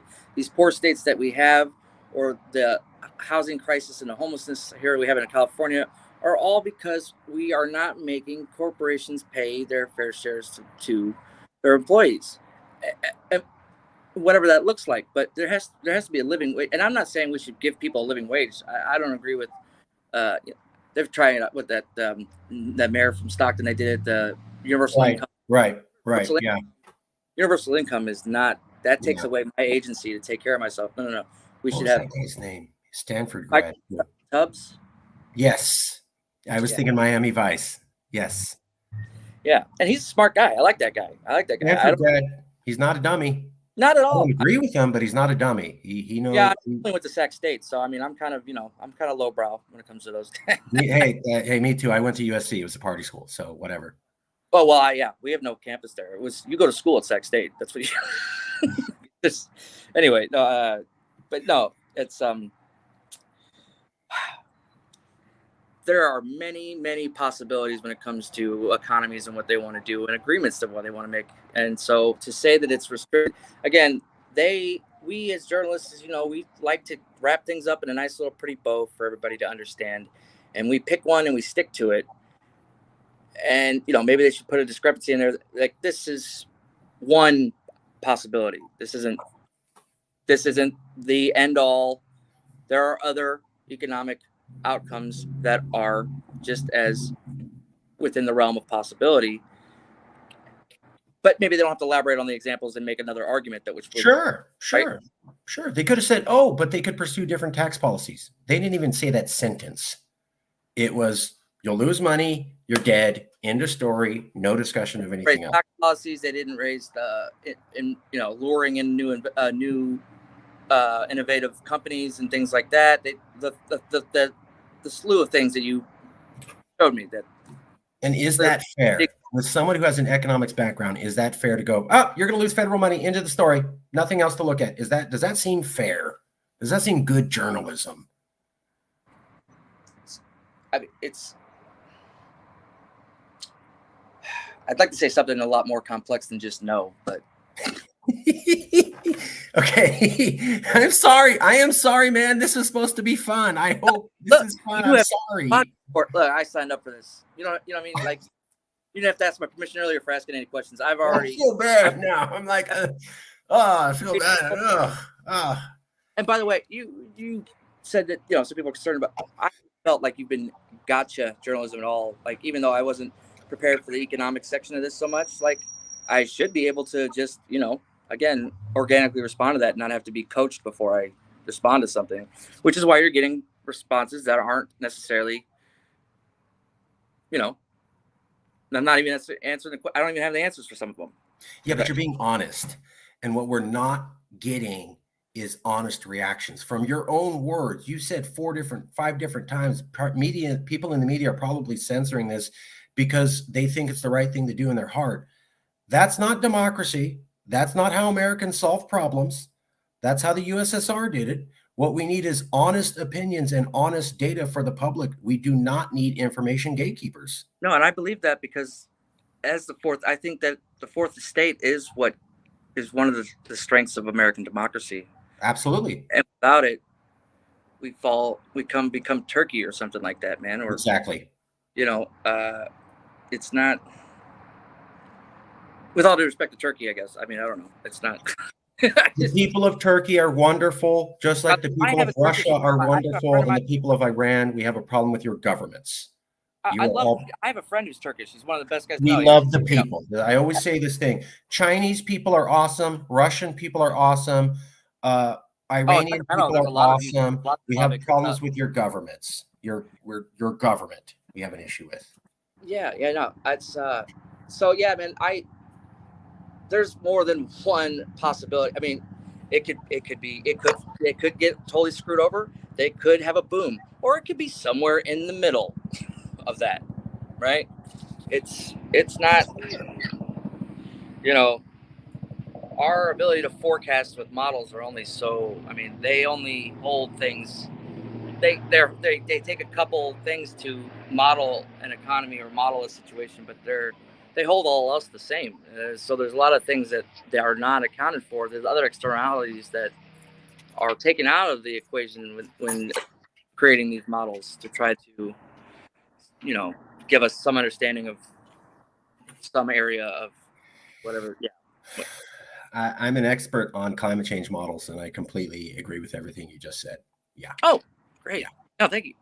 Yeah. The only thing I tried to focus on when I was in school is I was focusing on traffic enforcement, traffic safety. We're going to get to that. Yeah. I have one question. We're going to get to that. I was skipping just a little. I know I was trying to get there a little too soon, I guess, but I didn't mean to. Anyway, yeah. I have it prepped. We're going to get there. I have one last question for you. Sure. Here we go. Last question. But because I didn't feel like I answered that last one well, so thank you. I think you did, because I'm okay to be wrong. If I did, great. If you gave a polished answer that didn't say anything, like we've talked about, we were talking on the phone, and you were talking about how it's cool now to not answer questions, to just, you're a politician, you're whatever. I don't have to. I can talk around it. I can say something nice. Right. So I'm hearing answers. I don't want polished statements full of fluff that mean nothing. I think the media is doing a plenty good enough job doing that. That's not what I'm looking for. And I wouldn't be here if they were doing that. I mean, I shouldn't be here. I should not be doing this. Someone else should be doing this. They're not doing their job. So I don't want what they want. I don't want sound bites. I don't want slams. I don't want polished statements. I want the truth. Before this last question, you just gave me an epiphany. I feel like if they were doing and having honest interviews and discussions on their programs, there wouldn't be as much need to have their pundits on there giving their opinions, because they would be having discussions with their guests on there and challenging each other, and so to speak. If a journalist asks a question that the interviewee doesn't feel has any merit, they tell them, they ask them, maybe ask them, why is that relevant, or what is it, why are you asking me that question, or what something like that. I don't know. I'm trying to give benefit of the doubt, but just whereas, they give me some fluff response, you don't just accept it and move on. I mean, you can only ask the same question so many times. If they're not going to answer, then they're not going to answer. But then, you don't just let a district attorney say crime is rising rampantly when there's, different data that says differently depending on what town you're in. Anyway. Every federal politician that I see gives fluff answers and isn't held to account by the media, and they can make sure that they only get soft or quote unquote friendly media who interviews them, and make sure not to push back. That's what I'm saying. Kamala Harris got elected famously on not answering questions. Hillary Clinton was famous for not answering questions, and Joseph Biden didn't do either. So they discuss domestic policy in their debates, but when they've got more influence over foreign policy and never discuss it in their debates, it's interesting that's nothing. Well, what's your foreign policy? That should be more front and center, because those are the things you're going to have an immediate impact on and have no pushback from Congress on.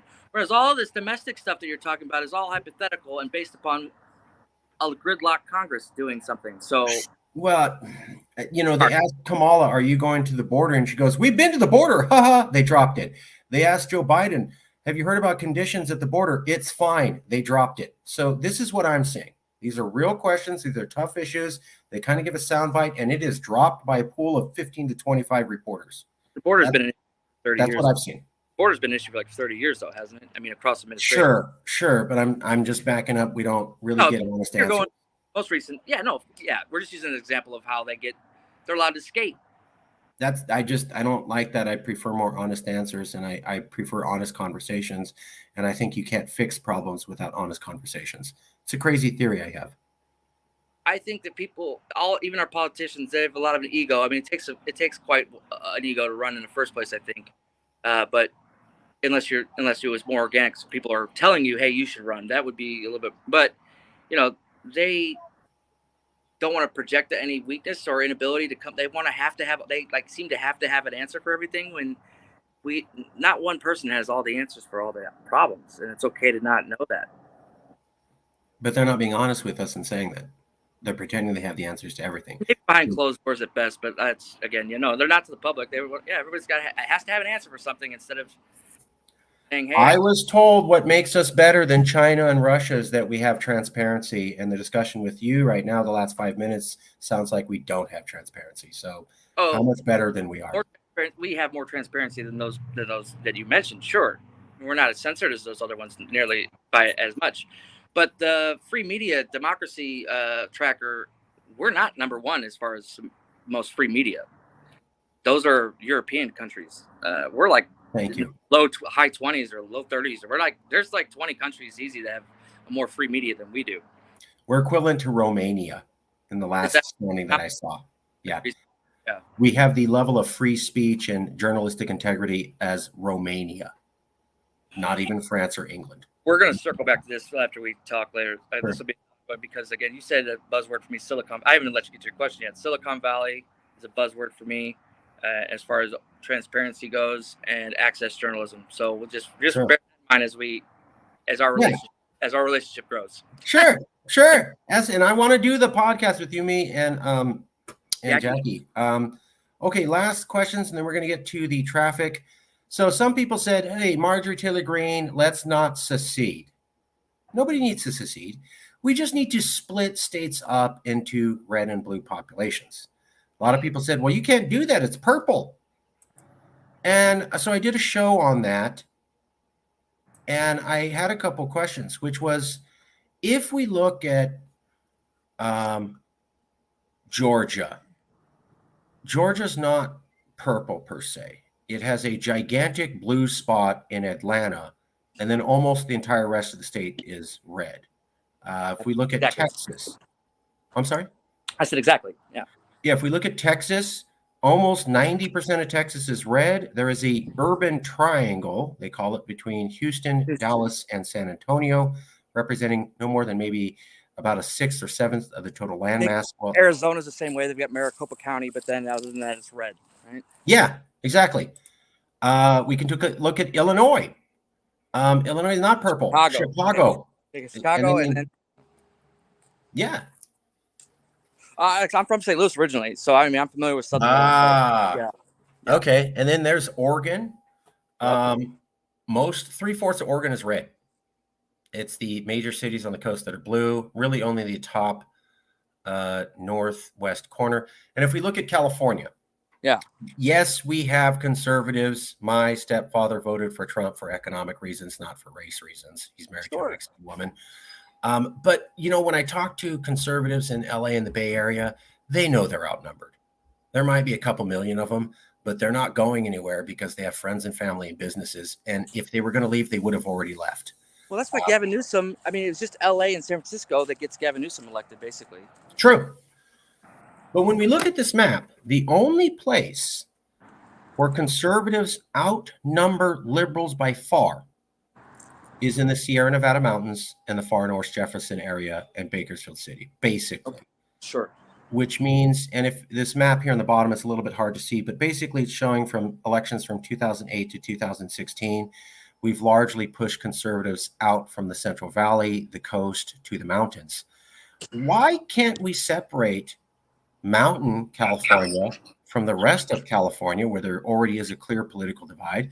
Why can't we separate just the Chicago area from the rest of Illinois, the Portland area from the rest of Oregon, the urban triangle for the rest of Texas, and the Atlanta area from the rest of Georgia?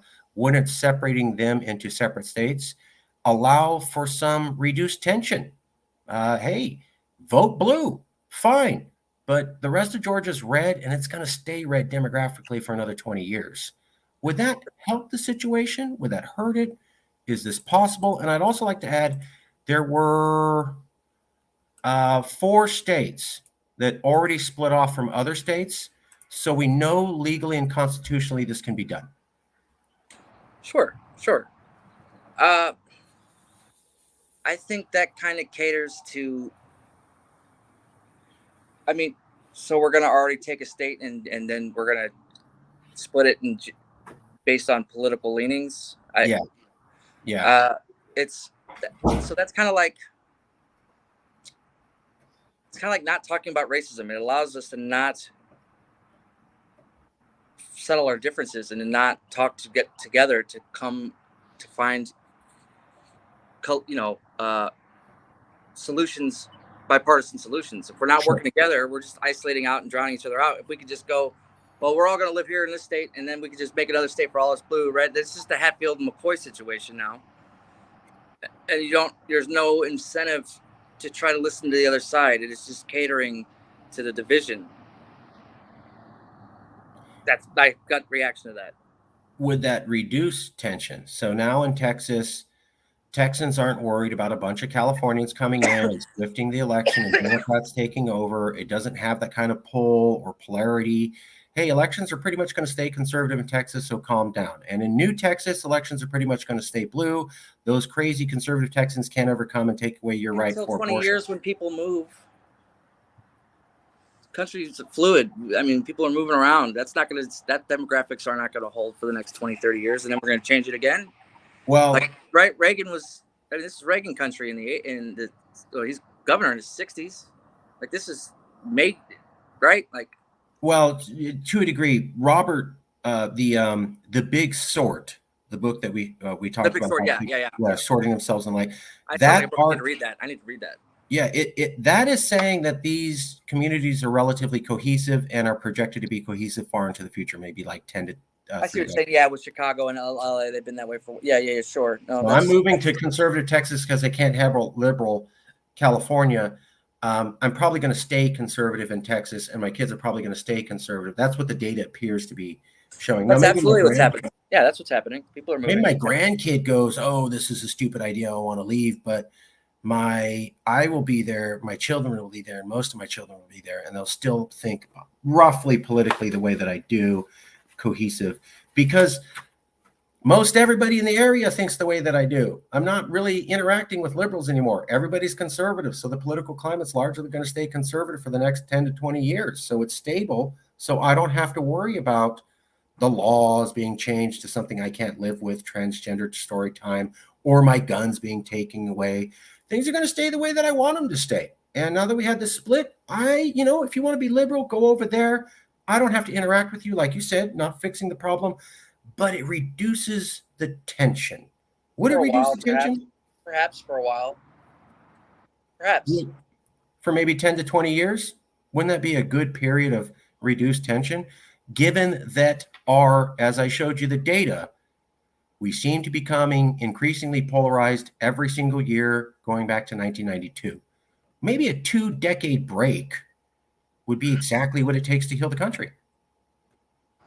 Crazy thought or some reason? It's not crazy. It's a rational conclusion and solution. You know what I mean? There's thought behind it. It has merit,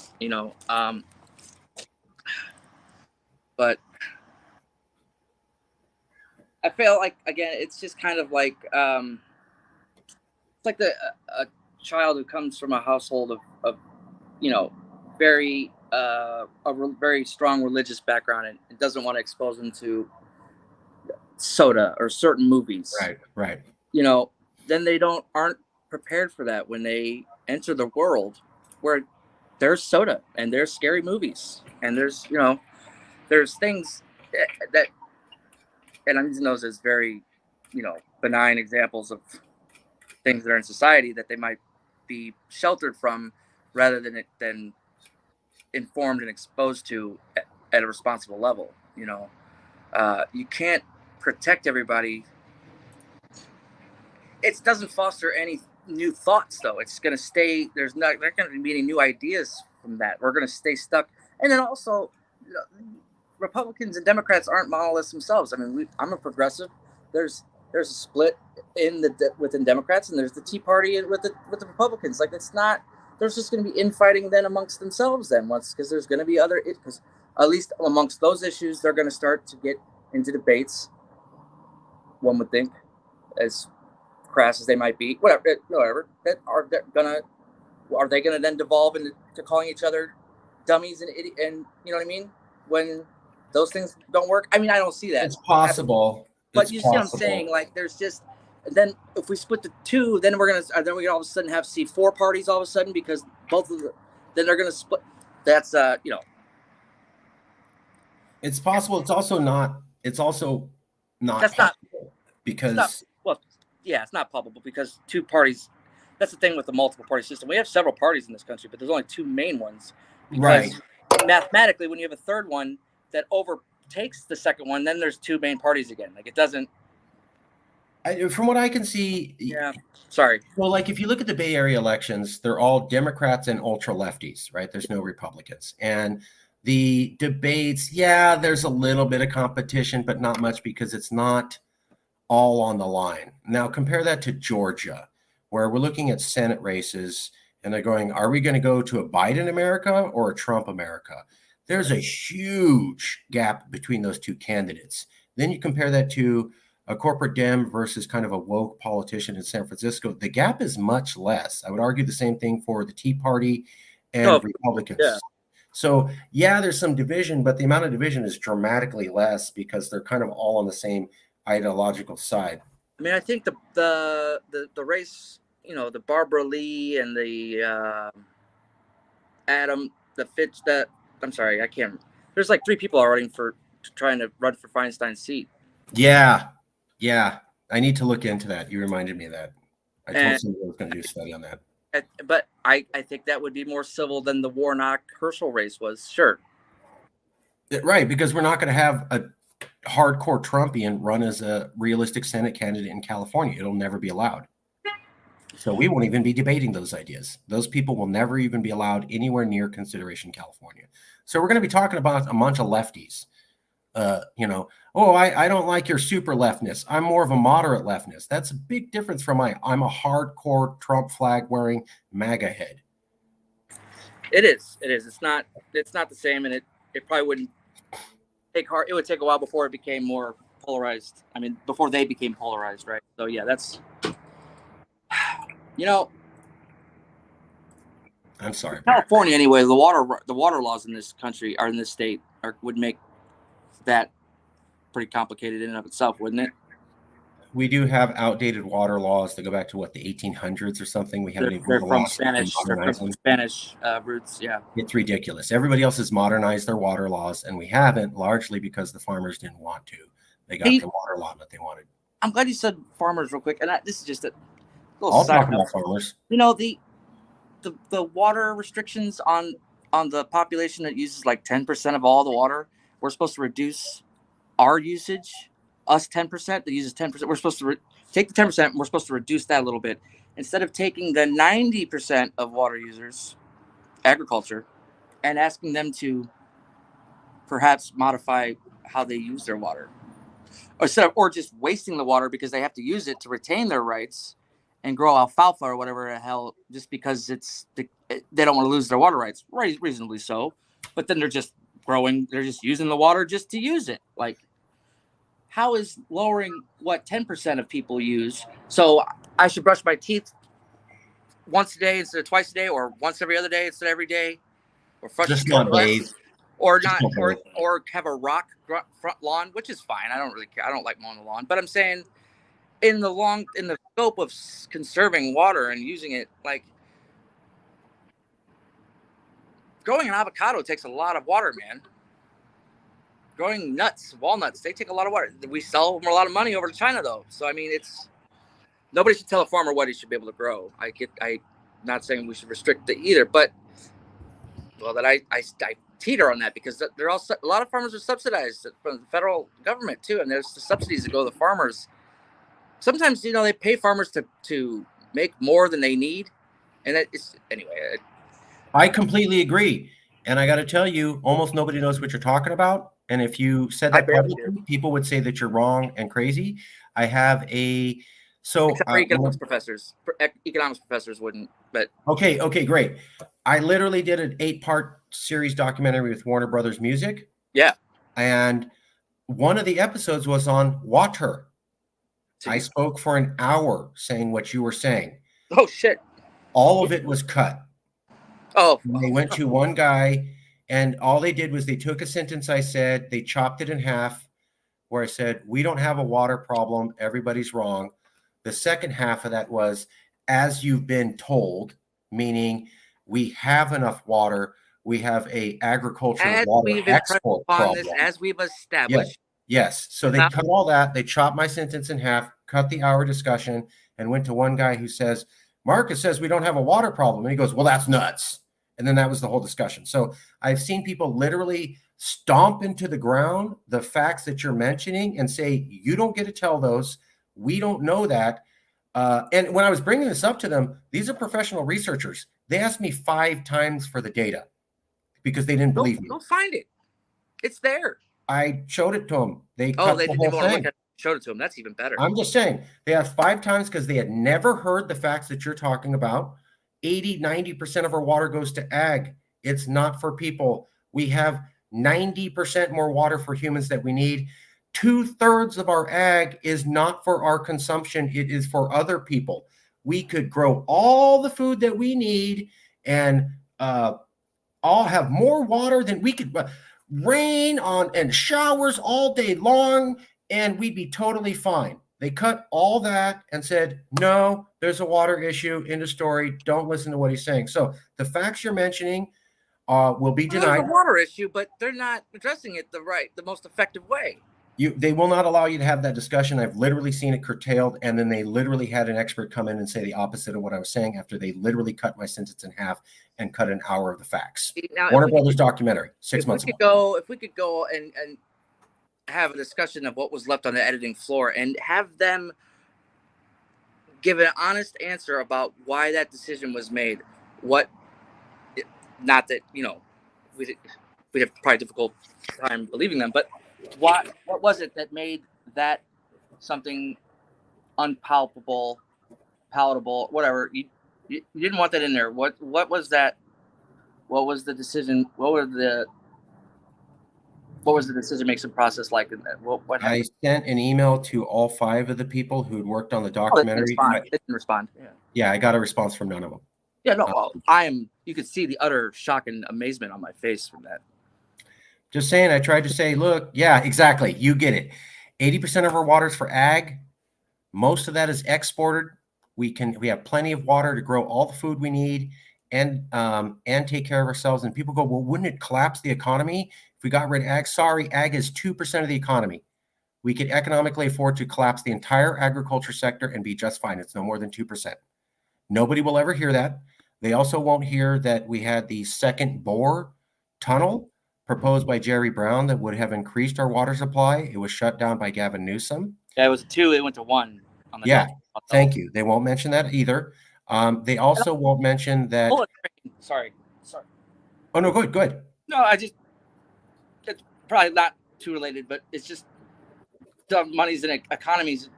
We're wasting billions of dollars on a train that still doesn't get me to LA faster than a plane does, and it probably cost the ticket will cost me more than airfare will. Where's the economic incentive in that? I could debate that because I'm actually familiar. But yeah, it would have been better that we allowed more water building. We need more water building. Yeah, I said I started getting more dams and everything.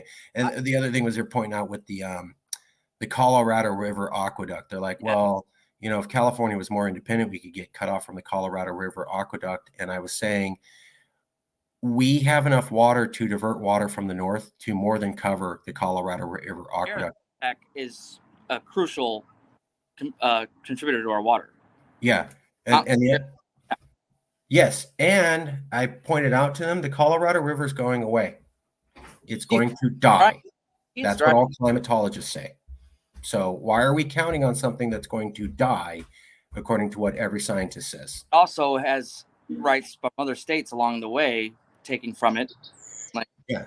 We're like, oh no, you're going to cut off this thing that science has said is going to dry up on its own anyways. That means you should be looking for other sources. We shouldn't be making in deserts like Pasadena that don't have natural water anyway. They've just never done that. I mean, like, why build a city where there's no water? That is an arrogant human thing to do. Oh, we'll get water there somehow. We'll just take it.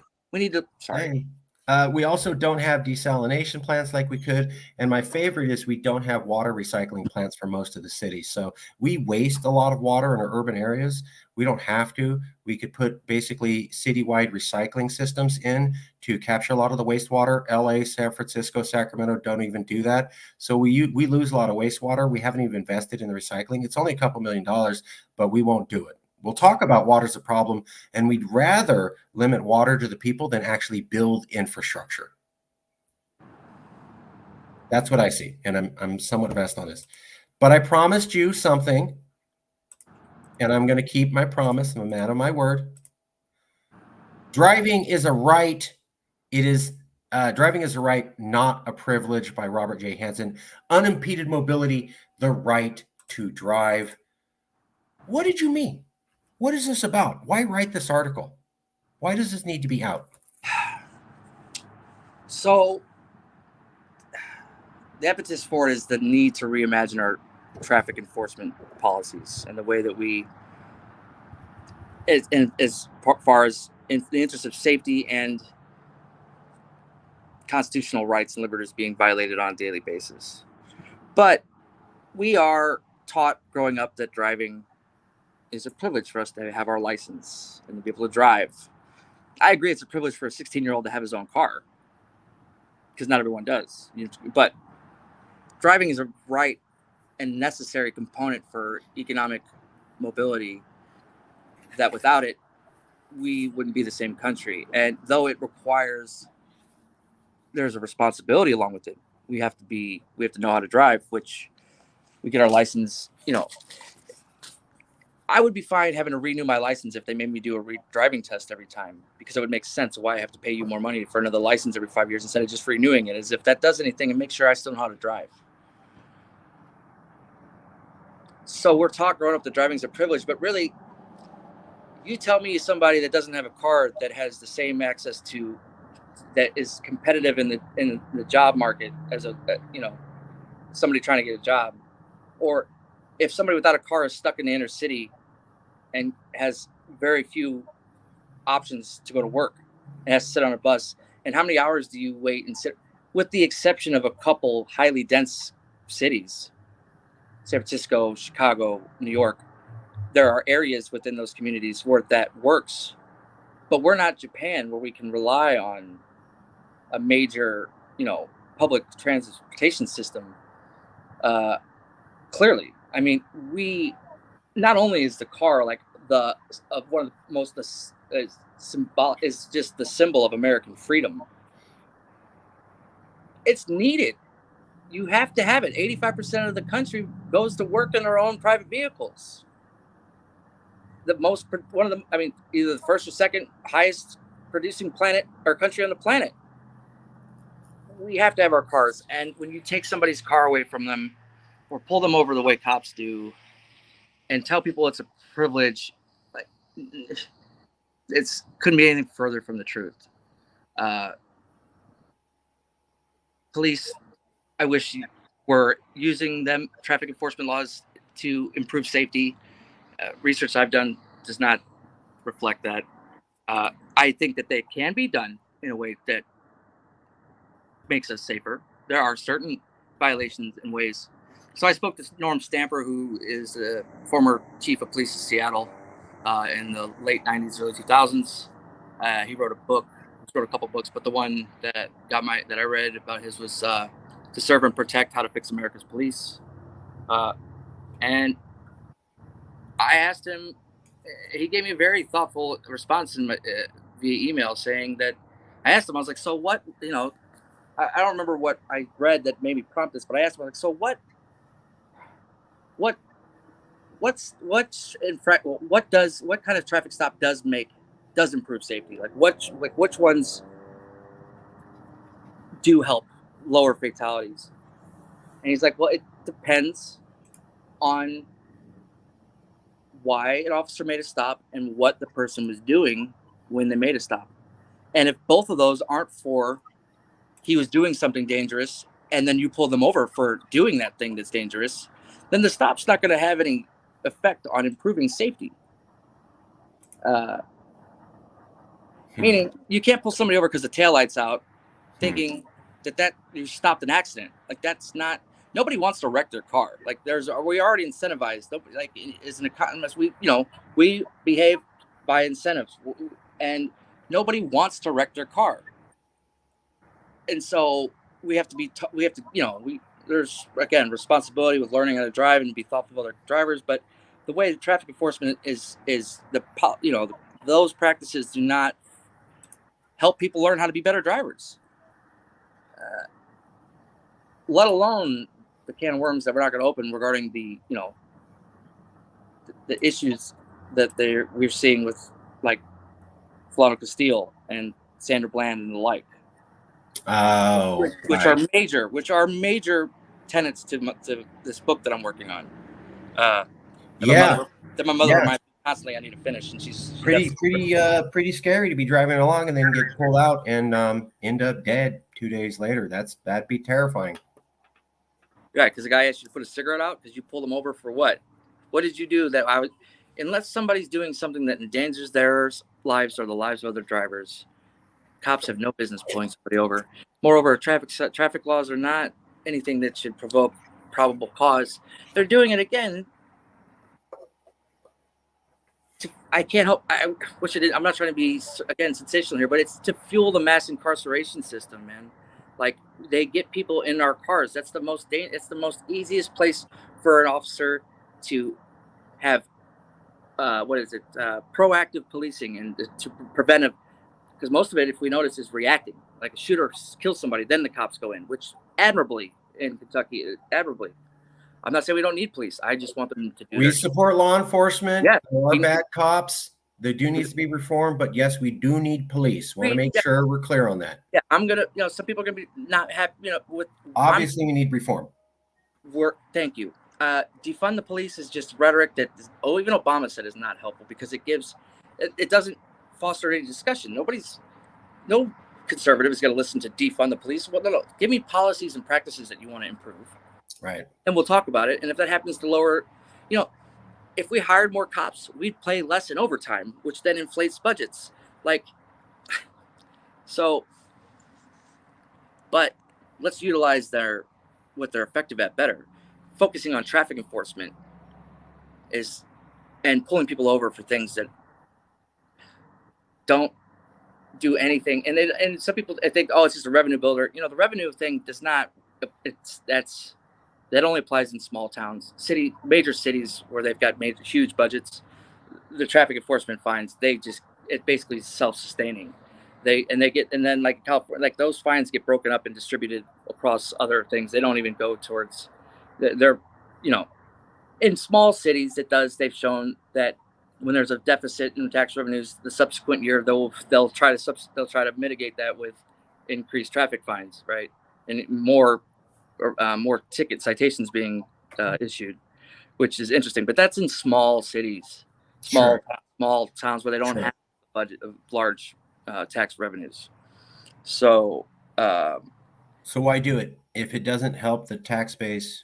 It's to feed the prison industrial complex. It's our short-sighted approach to safety, I think. I mean, it's all been done in the guise of safety, but I see it used as I've had conversations with police. It's used as a tool to get guns, drugs, and murderers off the street, which is fine. But if you're gonna just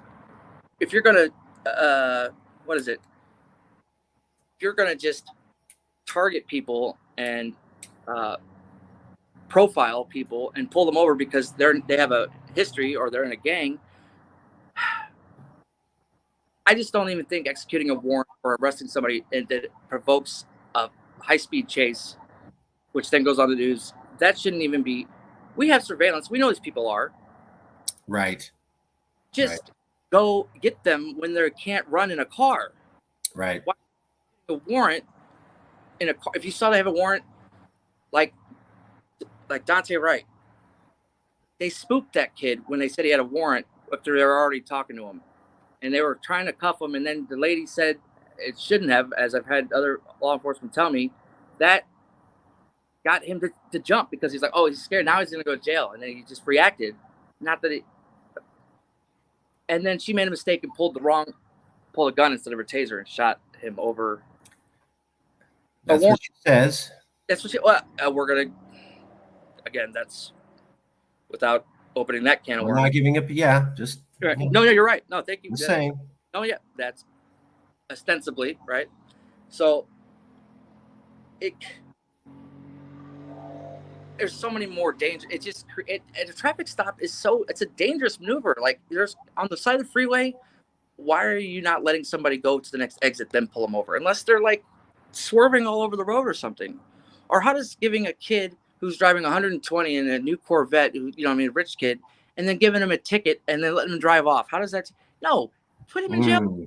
Take the car. Are you kidding? You would do it to a black guy if he didn't have registration. I'm just saying.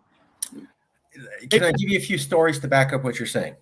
Oh, if you're going to, by all means. Just a few anecdotal points. These aren't data points like with the discussion on National Division. This is just anecdotes.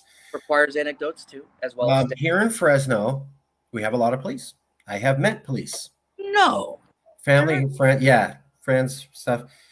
I have heard many police officers say, all we have to do is pull you over. We'll figure something up to talk to you about or write you up as we're walking up on the car. They literally train cops to do this, to go, just pull them over and you can, oh, you're lied or this or that. They're like, bro, we can figure it out. Fourth Amendment rights anymore. Anyway, go ahead. Yes. I've heard that a bunch of times. Again, that's not a fact. That's just anecdotal, but I've heard that from people who were police.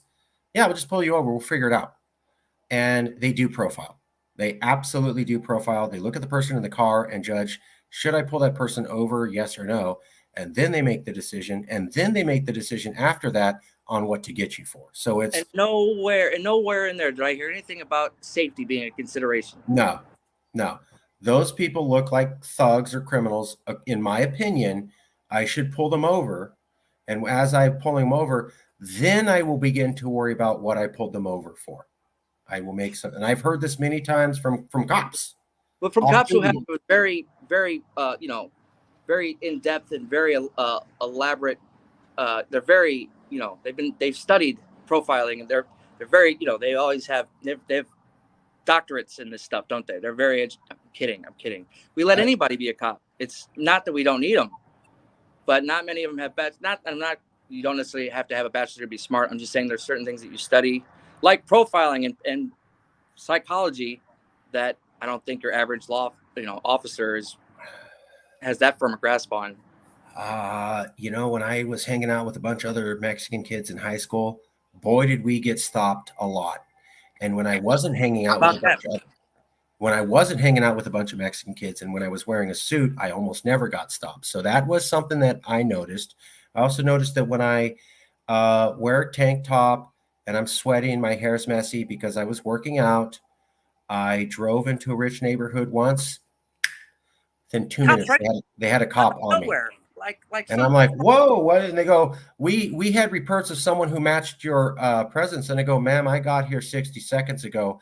How did somebody get news to you that fast? They'd have to use. How has that even been relayed to you that fast? We're not Star Trek. That's not that. Come on. That's what I told her. I go, have you called the scientific community? Because you're talking about a level of communication that science doesn't have yet, where somebody has a thought, it goes to the police, and you're moving at the speed of protons, not even electrons. They don't even know how to lie well. Sorry. So I was like, I got to tell you, that sticks in your mind where you're going, oh, let's back all the blue. And I go, I remember when I looked like a Mexican on the wrong day And you guys had very different opinions about me. Now I'm driving around by myself in a suit. Fine. Yeah. I wear a tank top. My hair's messy. Get them. And I'm like, is that fair? Because I'm still the same law-abiding citizen. I'm not weaving in and out. I'm not smoking a blunt in my car with my AK-47 on the dash. Nothing like that. 80 miles an hour. No. And I'm like, isn't that interesting that I could go dress differently now and get profiled within the next 3 hours if I wanted to. If I got in the car, you're talking to a guy who in high school was friends with a lot of black kids. There you go. Like, same thing. There you go. And it's terrible, man. Again, they say safety. It's not for safety. I wish it was. It should be. It could be.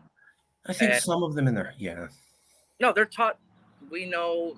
So again, if cops prevented crime, then the shooting that happened in Sacramento, the cop that was a city block away from those guys who had that gun battle downtown Sacramento, would have stopped it if they gave a shit that the cop was there. So clearly, just a cop's presence isn't going to even stop a gunfight.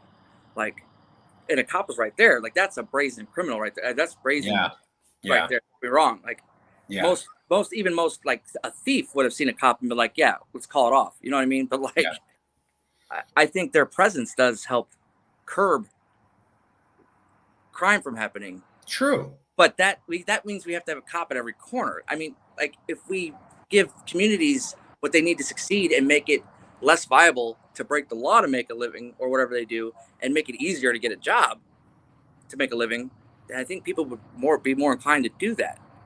But again, and I think it perpetuates poverty, man. You're taking people's cars away from them, ticketing them, fining them for not having registration because they didn't pay their tax that year, which you could give them you could let them pay that in increments instead of all at once.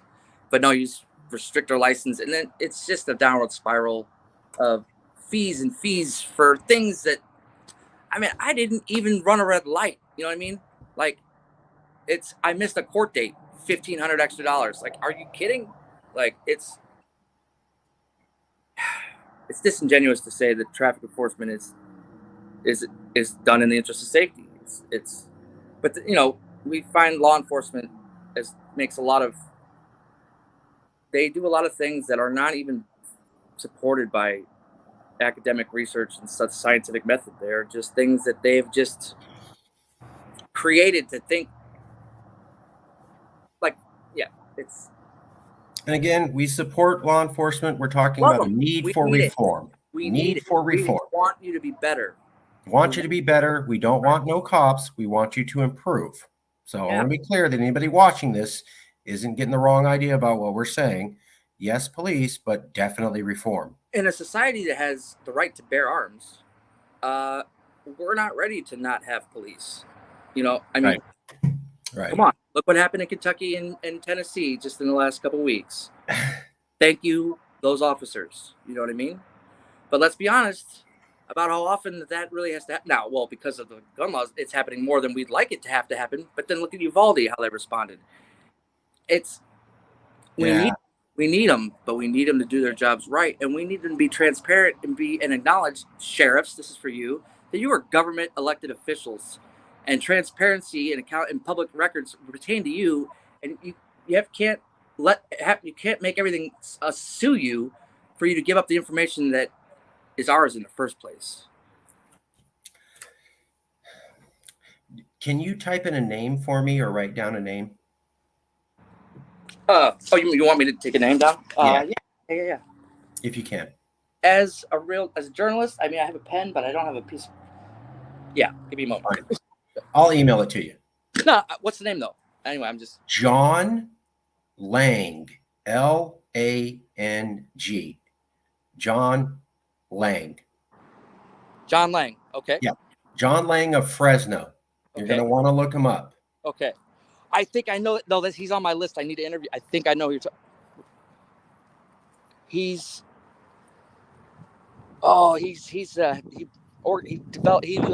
found some Damn it, tell me. So I'm sure you know the story. So John Lang was doing citizen journalism, and he was documenting how police would go to a shopping center in the nice part of town. Uh-huh. They would ID all the poor cars. Then they would follow the poor cars out of that shopping center till they got to the poor side of town and then pull them over for a traffic violation. And the thing was, they noticed that car had a traffic violation at the parking lot, but they still let them drive for a while so they could catch them in the act of driving with this thing. And he's going, well, if this is really an unsafe vehicle and you need to pull them over, why'd you Why even would you let him drive? Yeah. Why did you follow them for a few miles till they went back to the poor section? Why did you arrest them in the poor section? And isn't that a form of profiling? These people haven't committed a crime. You're assuming they're going to drive their poorly operated vehicle on the car. So you sting, you sit and wait out for them to commit that crime, and then you punish them. And he was pointing out a bunch of poor people, not rich people, and mostly brown and black people, were getting arrested and losing a lot of money for this. He continued to make news articles about this. And then one day he issued a tweet saying, I'm not suicidal, but if I end up dead in the next 24 hours, you should know it was the Fresno police. He was found dead 24 hours later, and the autopsy ruled that he chose to shoot himself twice in the back and then set himself on fire as a form of suicide. That's the official police report of John Lang. What year was that? About 3 years ago. I suck. Fresno, California. No, that's not who I thought you were going to say.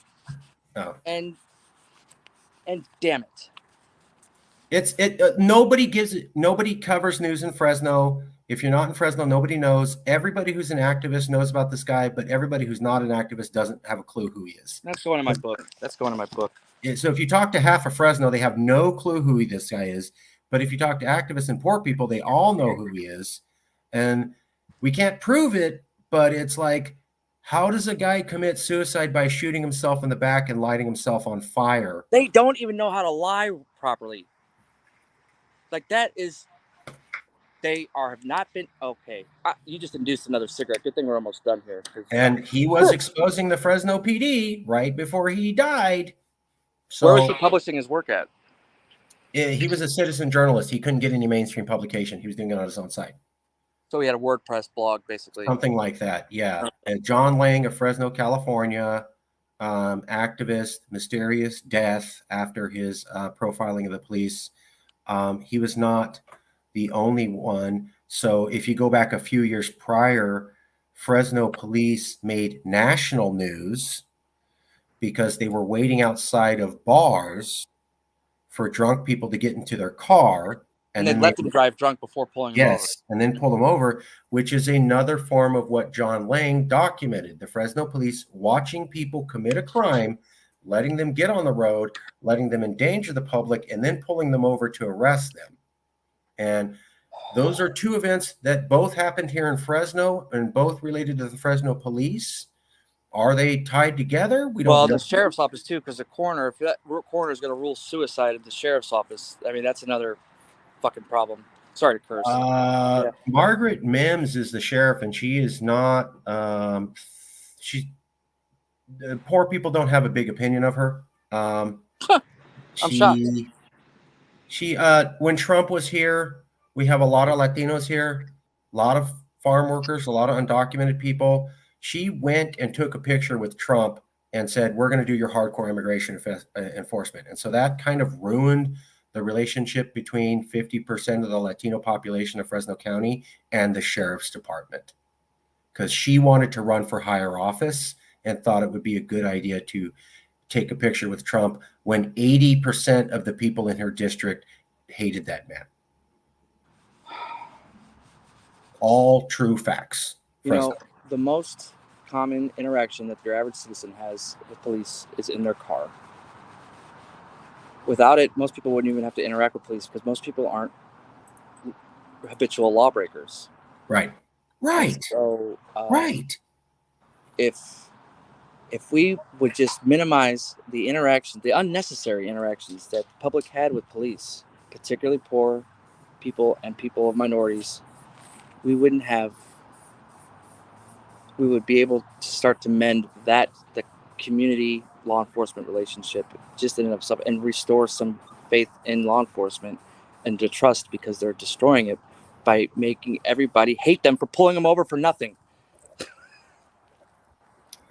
Part of the reason that the Black Lives Matter protests in New York City reached the gigantic amounts of people that they did, where they were literally shutting down streets a few years ago, and it was national and international attention. One of the things a little bit about that. Yeah, one of the things the BLM protesters cited was the law of stop and frisk. Oh, that was a great one. I've talked to a Rochester. I'm friends with his name's Joe Ested. He wrote Police Brutality Matters. And yes, he'll tell you stop and frisk was racist, or it was executed. It was used to profile excessively and didn't it didn't have any efficacy in lowering crime. So what's the difference? In New York City, if you look black or brown, I stop and frisk you. In California, if you look black or brown, I pull over your car. In New York City, we saw people explode with rage, shut down the city, almost destroy the policing environment because of years of this racist profiling policy. What sort of different results can we expect in California? Well, thankfully, there's a bill right now in the legislature that would prohibit the use of initiating a traffic stop for a few specific low-level infractions, unless there's another reason to pull them over. That's, like I said, currently in the legislature. But of course, all the law enforcement and the district attorneys in the state are against it because they don't want to relinquish that tool that they would call it to violate. They're violating our constitutional rights on a daily basis to try to. They say, in the interest of safety, but that's not the real reason. I mean, it's to keep. It's a form of surveillance. I think when the automobile was introduced to the society, it gave Black people, immigrants, and women the ability to do whatever they want without somebody telling them what to do. And then for the first time in 1925 in Carroll versus the United States, they ruled against the Fourth Amendment and our right to not to be unreasonably searched without a warrant, and search, in our cars and our personal places, except when they outlawed alcohol, and they had to arrest a gangster who had alcohol in his car, but they had to have the evidence to prosecute him. So they had to take his liquor out of the car when they pulled him over. And the Supreme Court ruled in favor of course, the law enforcement in that case.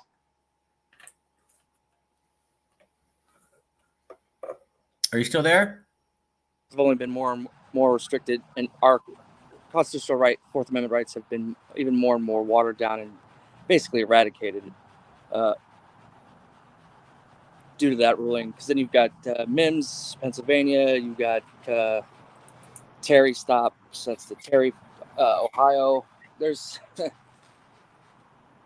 yeah, for a long time we haven't had and it was done because, again, they were seeing the freedom that a car gave people, and they didn't like it.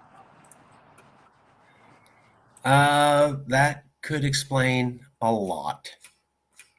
I could be wrong, and I'm open to being wrong, but I like you're exploring the topic, though, and you're asking questions, and you're willing to be corrected. I mean thank you. I appreciate. Joe Ested, we had a couple conversations over this, and I asked him. He's like, he doesn't want to give up certain abilities because he still wants to use traffic stops to, get guns and drugs off the street.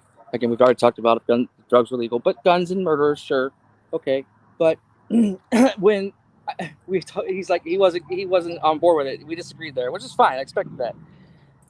He's a great guy. I like the guy a lot. Later we had another conversation after we saw an Arkansas trooper use a maneuver that flipped over a woman in her car who was pregnant. Pit maneuver. You know what I'm talking about. And he flipped the car over.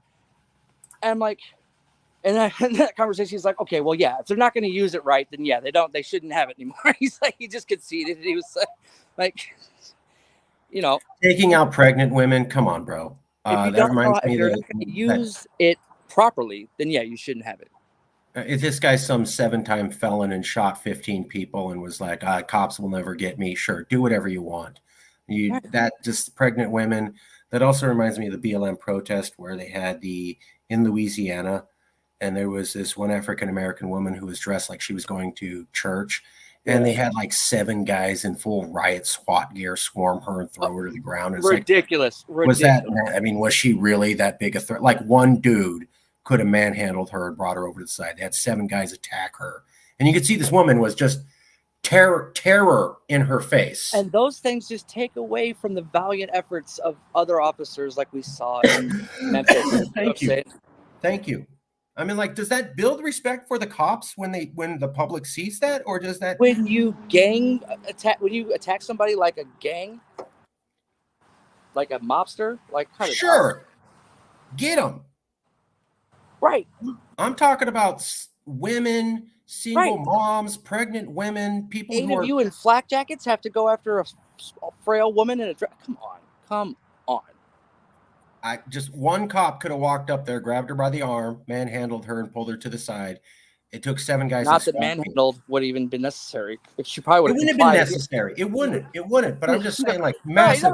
In theory, right? And hypothetically, a dude could have pulled her aside. They had 7. Right. Well, what's the point of that? It's the culture that it's not even almost no fault of them. They're taught that because when you vote, those in Buffalo, they pushed an old man over and cracked his head open from pushing him down just because he's standing in front of him. And this younger cop just pushed this old man down in Buffalo. Right. This is during 2020. I think you probably. I remember that. Yeah. And why would you even push an old man? Why would you? You can't. If you're paid by tax dollars, you are subject to the same oversight and transparency as every other government official, and they need to start acting like it. And I'm tired of them getting a pass in the interest of safety when I don't know. I mean, there's no way to quantify how much crime they've stopped, but they're reactive. They're not preventive. It's like Kaiser. They don't do preventive care. They do reactive care. Yeah. I mean, there could. Yeah. I'm not saying that we shouldn't use our surveillance for those who we know who are breaking the law. I don't know that our rights should apply to those people. Like, we know, like, come on, like, we know who they are. Like, there's technologies in cars. If I could have a thumbprint to unlock my phone, if we put that same thing in ignition switches in cars, then we know whose car is driving. So there would be no, well, I don't know if the driver is actually the person registered in the car. Like, no, then we would know who it is because only so many people could access that vehicle. Right. There's many things that you do. If you ever get a chance, type in John Lang. Thank you. Yeah, John Lang. Also type in a Finnish. He's the head of Finnish prisons in Finland. He was the guy, top warden for all prisons in Finland. Got it.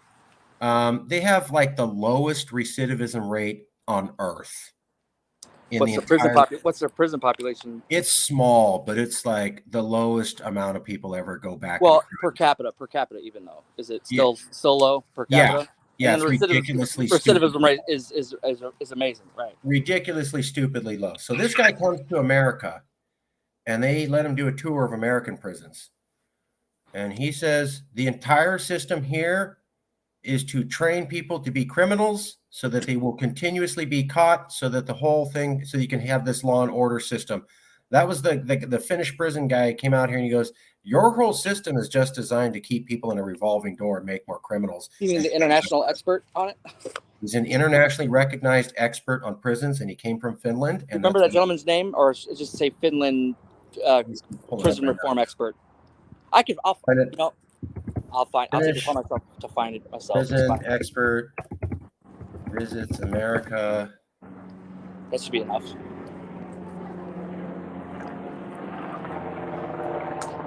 I'll try to find this guy. But let's not. I can do this on our own time. We're at the 3-hour mark here, so yeah, we'll leave it there. We'll end the discussion. Thank you so much. No, the pleasure was all mine. Thank you, Marcus, for this very rich conversation. That I can't believe you let me talk about all these things that I've been. I mean, like, no one's even asked me what I thought. It mattered. Like, again, I'm still young as far as in my professional career. So thank you. You have worked in journalism. You have worked in news. You have studied what people are saying, what politics are. You've had sort of a presence to try to be aware of those things. You're what I would call a thought leader. And I'll repeat what I said. I'm trying to do in-depth interviews from a wide variety of perspectives and just give that data to the public, because nobody is doing anything remotely close to this at all anywhere in America. And that is ridiculous. And it is the kind of behavior that's going to, it's like we're an ostrich sticking his head in the ground when there's a fire coming. National divorce is here. Oh, I don't want us to separate. Okay, but the fire's still burning, folks. We're either going to put up a fire break, we're going to get some water, we're going to move. No, we're putting our head in the sand, because talking about fire makes it worse. That's what I see. That is dumb as hell. And I want no part of it. And my intention is to do the total opposite of that. Let's mend the divide. Let's bring us back together. I mean, let's put in some hard work and roll up our sleeves here, like we're the hardest working people in the world, because we are. Last minute thought. This is something I always ask the guests. A week from now, somebody's watching this interview and they're like, I can't remember all the parts, but there was this one thing the guest said, and I just can't get it out of my head. 5 days from now, what is that one thought, that sticky thought, you want everybody who watches this to definitely walk away with, that they can't stop thinking about?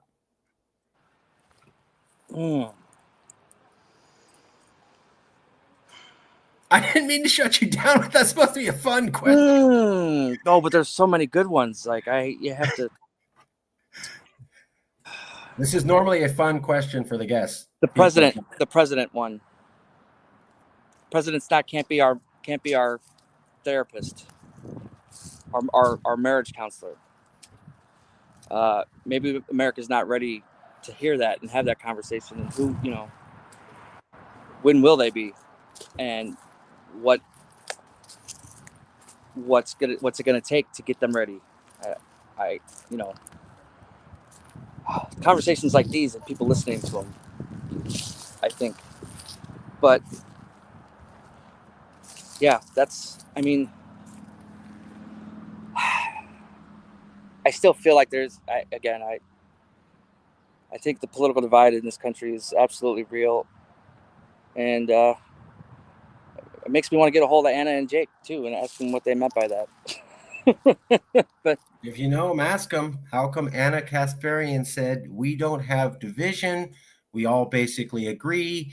And then she and Jank laughed about how crazy Marjorie must be for saying that Americans are even having this discussion. Well, and she brought that upon herself by not providing any factual basis for her argument, which hasn't been a lot made to. But she's an easy target for the left. She doesn't excuse them by not doing honest reporting. And if you just want to attack her, then I don't know, man. It's not new news. She's shock value. Okay, so why is she even still in the news when she's not even? Congress is basically irrelevant right now. So how is that even important? I don't know, because they're not doing anything, are they? Can they? Not that I can tell. They're doing not with Mitch McConnell in the Senate, Mr. Let's not get anything done instead of let's get something done. I don't. Congress hasn't done much since Obama's second term. If you want to be honest, that's about 15 years ago. Mitch McConnell's been there the whole time. Just in case you can put. I'm not saying why. I'm not saying why. I'm simply documenting. I'm just documenting. There are more than one reason. There is a lot of bipartisan effort to both sides for bipartisan efforts. Sure. But I think Mitch did famously say we're going to make sure to not get anything passed while he said it out loud. we're just deliberately going to not do anything, which, well, that's productive. And he was not removed and he was not rebuked, which also says something. It's not just him. No, correct. It's not, no, he's just the face of my pain. I feel bad. Do you need to call a friend or something before we go? I feel like this is a total downer of an interview, and I didn't mean for it to be. Oh, I don't feel it. Look, I feel no way ambushed or okay, or in any way put down or shocked or put on the spot. Okay. Or look, man, I think a lot. Maybe I shouldn't say this on a. You can email me. I'm not your average liberal snowflake softy. I don't know what else to say. I understand what you mean. Like I don't get easily offended because maybe I have too big an ego. Maybe I'm too arrogant. I don't know what it is, but I don't know. I've got more important things to worry about than what people, getting upset about things. Being upset and it's not going to fix anything either. You're what I would call a Central Valley liberal, which is what I would call myself. So the liberals in the Bay Area and LA, I mean, we share a lot of the values, but we don't operate exactly the same as what I've noticed. Well, I am in the Valley. I'm in Sacramento. That does kind of make sense. Valley people are a tougher grade of folk. You just have to be. It's part of the culture. We're a little bit more skeptical of everything. And if you're a liberal and in the Valley, I'm sure you've got into arguments with conservatives because they're very vocal. And so you have to learn how to stand on your own 2 feet without people surrounding you going, yeah, you're right. And I think it makes liberals tough. Like we're tougher liberals here. Which we would lose if we let states separate into blue and red. It would fair. Fair. The Valley would go with blue California though, but yeah. Yeah, no, you're right. No, of course it would. And me being from St. Louis, where in Missouri, which is a show me state, you got to show me. I'm skeptical by birth, right? You know what I mean? So, that doesn't mean that I'm given this conspiracy theories. We'll talk about that one day, another time. Sure. Hey, yes, yeah. No, being from St. Louis and then, I had to do more than debate with Republicans, but anyway, this is great, man. I had a really good time. I can't believe it's been 3 hours already. This is nuts. I'm gonna let you go and go. We want to talk later tonight or something. We'll talk later, and I totally want to do the podcast. You, me, and Jackie. I think that'd be fun. This is our second long, entertaining conversation I've had, and Jackie's always entertaining. So, yeah, no, invariably. So, Marcus, we'll talk again soon, buddy. Okay, thank you, brother. I'll talk to you soon. Oh, and if you have any recommendations for other people, I will email you a copy of the show. Please consider anyone else who's thoughtful and would be willing to be honest. Anyone at all. I don't care what their perspective is. I want to talk to them. I'll leave it there and I'll email you. And you'll get a list from me in due time. Thank you, sir. Thank you, sir. Okay. Have a great day. Bye.